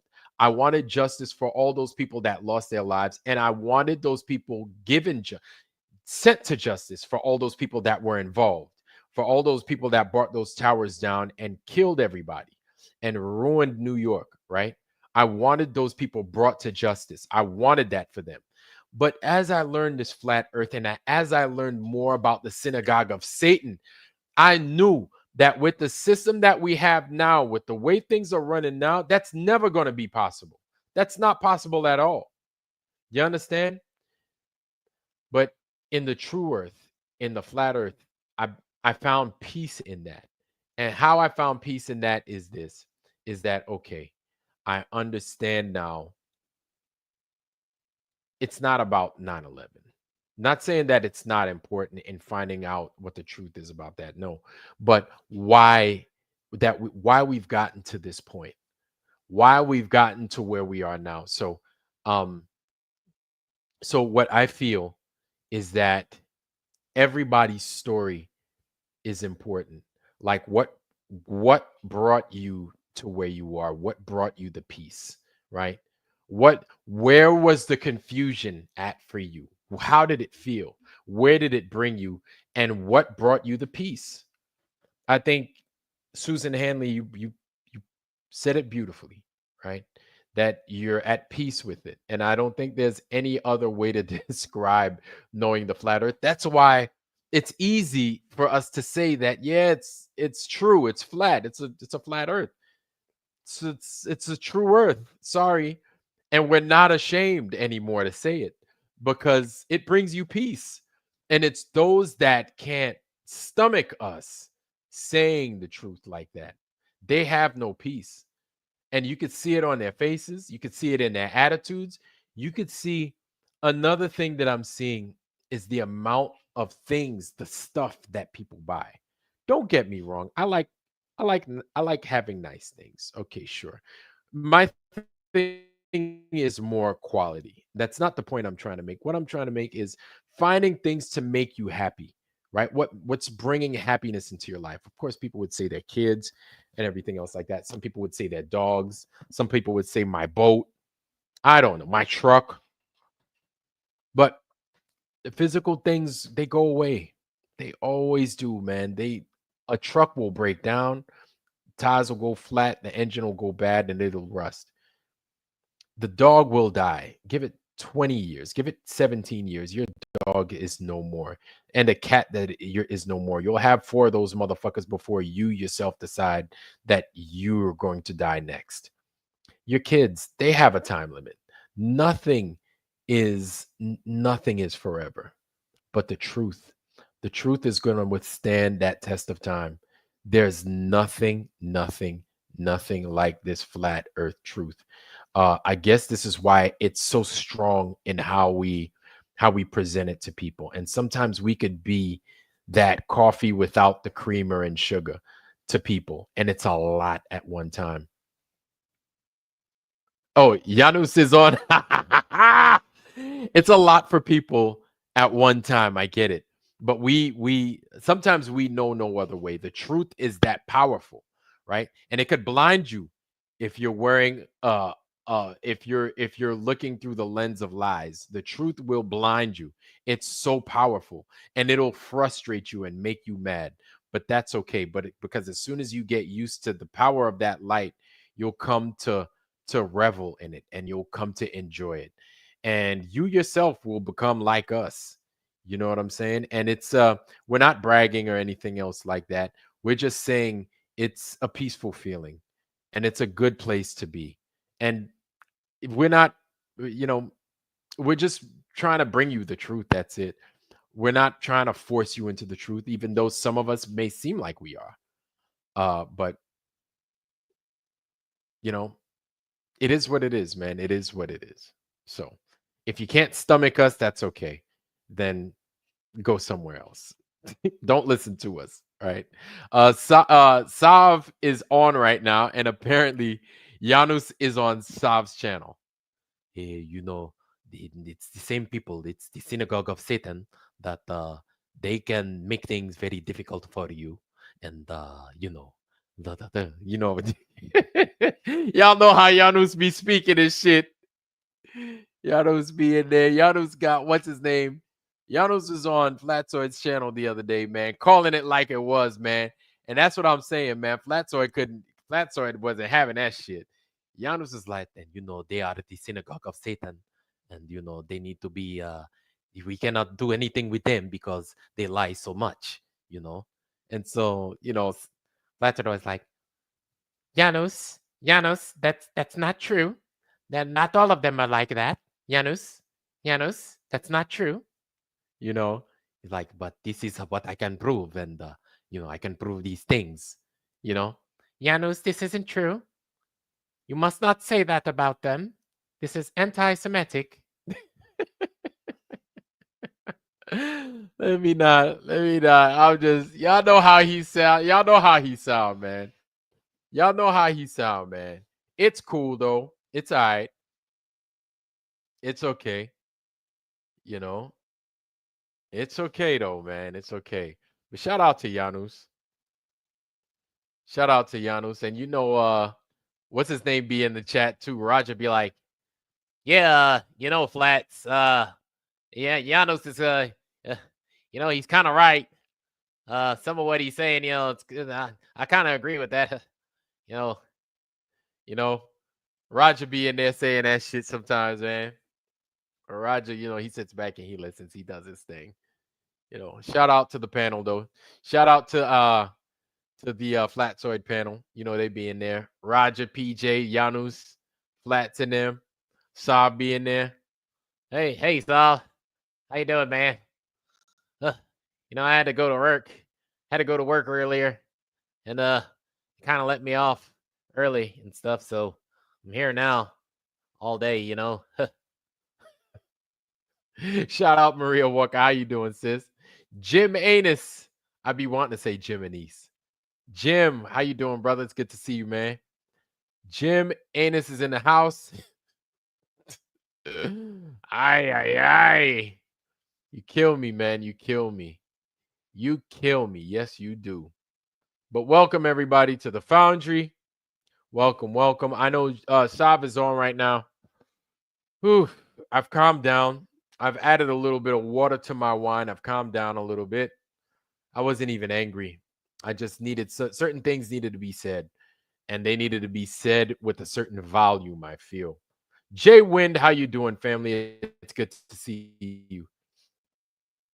Jay Wind, it's good to see you. Now the mainstream is kind of talking about line 9/11, but no, fuck them. They're late, bro. They are late. They're late. Now that is late because nobody's tuning into their bullshit no more. Now they want to start talking about 9/11. Now Tucker Carlson and them want to start talking about 9/11. It's too fucking late, dude. It's too fucking late. You had your chance to discuss these things when it was piping hot. Now you want to talk about it now that people are talking about flat earth and nobody wants to talk. It's like Bruno in Encanto. You can't talk about flat earth. You can't talk about the synagogue of Satan, but now it's cool and chic to talk about 9/11. Now it's cool and chic to talk about the synagogue of Satan, but it's never cool and chic to talk about fucking flat earth. Man, get the fuck out of here, dude. That's how I know those guys are full of shit, man. And they're the synagogue of Satan. The only one that's riding that line, even goddamn the Next News Network. Next News Network is afraid to talk about the synagogue of Satan, and they're afraid to talk about the harm that they do. Yeah. You know, they seem like they always, it's the same, it's the same dudes that got all these numbers. You notice how they've got those big numbers. They make a lot of money, and that money is such a big deal to them. It's like their bread and butter. And you want to know something? They're controlled. They're controlled because they're afraid of calling out the synagogue of Satan for the shit that they do. Mark Dice ain't afraid to talk bad about black people. He got a big ass following. He talks though. You know what, man? Let him talk. Let him say what the fuck he needs to say. Mark Dice says what he says. He's got a problem with black people. It's our fault that America's falling apart, apparently. I don't know. But that's what he believes. That's what he wants to say. He's got a big following. I watch Mark Dice's shit. I watch his shit. But he doesn't like black people, apparently. And he thinks that we're ruining the country. I still watch his shit, though. You know? He's got his freedom. He feels like this is what he needs to say. So I want to hear his message. You know what I'm saying? I want to hear what the fuck he got to say. I don't agree with any of it. But he says it like it is. But when it comes to the swedge, the synagogue of Satan, when it comes to the flat earth, ain't nobody going to say nothing. Don't nobody want to say nothing, man. People don't want to call it like it is, man. People don't want to call this craziness like it is, man. But it needs to be said. You know what I'm saying? Santero, what's going on, family? Good to see you. Good to see you. Welcome, sir. Santero59, how you doing, brother? Good to see ya. Good to see you. Welcome back, Harmon. Harmon's back in the house, y'all. Welcome. Welcome, y'all. Welcome. So,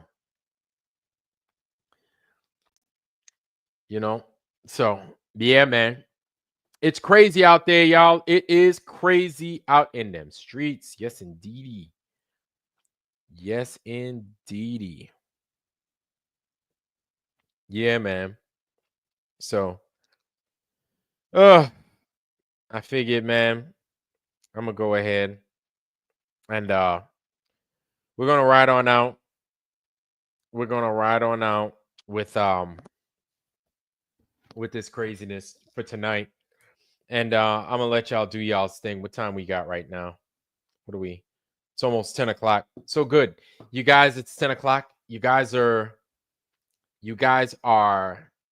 just in time. It's Friday night, and you guys can watch Miami Vice, Airwolf, whatever's on goddamn TV these days. I don't even know, But yeah, man, we're gonna go ahead, man. We're gonna move on up. I know Saab is playing right now. Saab, Bro Sanchez is probably still on, but today we're only 2.5 hours.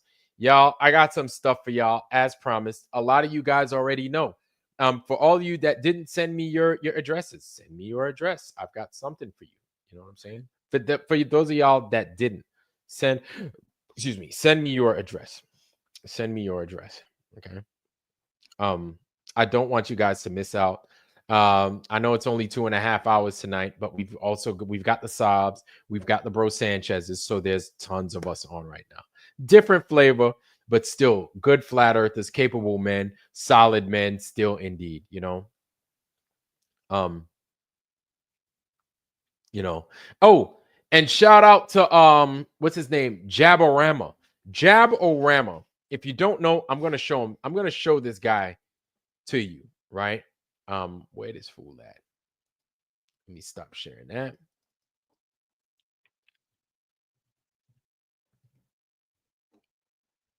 So, where this fool at? So if you don't know him, he's Julian Brown, right? And he's Nature's Jab. Good solid dude, man. Good solid brother. He is doing some bang up amazing stuff, which I think is awesome. I'm going to go ahead and I'm going to drop his link in here. He does a couple of things, right? He does like natural stuff. So all you guys that are into the whole naturopathy and natural thing, buying natural things, natural cleaning stuff, he makes his own stuff. What he's also doing is he's making some stuff called plastoline, which is actually gasoline, but it's derived from plastics. You know, because in order to make plastics, you have to get like crude oil, break it down, and then do whatever with it, and then you make plastic. Well, he's found a process in which to take plastic, like freaking, you know, a plastic like container, right? Throw that container in a mill it, get it in some kind of shit, process it, and extract the oils, turning it into gasoline. This dude, amazing. So this is his channel. It's Julian Brown, right? His name. It's called it's basically the he calls it like Nature Rama, Nature's Jab. I think it is Nature's Jab. And in there, he shows you how he set everything up. Right now, I'm going to show you one of his latest projects and one of his latest things. It's amazing. It's absolutely amazing. This right here. Let's check it out. Humanity. I told the world I would do it. I told the world I would do it. And I am doing it. I am on track to build the world's very first solar-powered, continuous microwave pyrolysis reactor, and we got all the solar panels. This machine here will take plastic waste and harness the rays of the sun to destroy every trace of plastic and microplastics, while at the same time making fuel that can go in gasoline and diesel engines without modification for a price of less than $1 a gallon. That's my man right there. That's my man right there. Shout out to Nature's Jab. That's my man, Julian Brown. Look at this guy. Look at him go. Thanks to these solar panels. Not over. I need your help. I need every last one of you to help me. We need all the other solar components like batteries, controllers, inverters, cables, and mounts. I need $16,000. We have already raised a third of that. We're at $6,000. Thank you to everybody who has donated so much. And let's get that last 10,000 pushed through so we can get this system up and running ASAP. You can see that I'm in for the work. I'm ready for the hard work, and I've been doing the hard work. And this is really just the beginning. Let's go. That's my man. That's what I'm talking about. I love it, man. I love it. Shout out to Julian Brown. Shout out to Nature Jab. I went ahead and I dropped that link in the description, y'all. I'm going to go ahead and I'm going to drop it again just in case you guys didn't get it. But shout out to him, man. Yeah, exactly. I think we all need to be his bodyguard. I think we all need to be his bodyguard. Shout out to this brother, man. There it is right there. So that's the Nature Jab website, or not the website, but the YouTube page. Shout out to him. He's a good dude, man. And contribute in any way. I went ahead and I did a couple of things for his projects. And I want to yeah, I'm not even going to talk about it right now. I guess there will be a time to discuss that. But right now, see the video where he puts this fuel. Yeah, so Nubik, you saw it too, right? He puts the fuel in that truck. I think he was in Texas, and he starts it up, the old truck. Yep, that's right. Yeah, the government does come after you. So here's what I feel, Jay Heighton. I feel that the government is doing their best to get this whole electric car endeavor thing started. This is why you see Donald Trump like doing that complete 180 when it comes to the electric cars. Because remember, Donald Trump was totally against it. He's like, fuck electric cars, they're trash, oil. Now he's like, these electric cars, they're a good thing. You could go ahead, buy one of these cars. You know, oil bad, electric cars good. These are the future. Electric cars, they're stupid. They're for stupid people. Shame on those people that use electric cars. And I'll tell you what, ask anybody, get you an electric car. It's the best thing, the best that you've ever done. That's Donald Trump talking about electric cars, where in the past you never would have seen him talking or heard him talking about electric cars in such a manner ever. But you know, Elon Musk is over there crying in his face, telling him, "Daddy, could you please buy an electric car?" You know, and then he's like, "Daddy will buy an electric car," right? So now he's doing that so they could bottleneck all Americans into buying electric, and so we could be now we can be part of the grid system that much easier. Don't forget Biden's jobs bill, where he's trying to pigeonhole everyone into an electric car by like 2027, 2030, right? Everybody, they want to have an electric car so we could be on this grid system, so we could be controlled. And every electric car has an instant kill switch as well. Don't forget that. This is something I made in videos previous.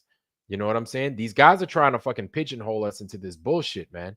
Donald Trump is trying, they all part of this system, dude. And so this brother right here, oh, word, DeWitt, where you at? DeWitt, straight laces. DeWitt, straight laces. He ain't got no wrench. All right.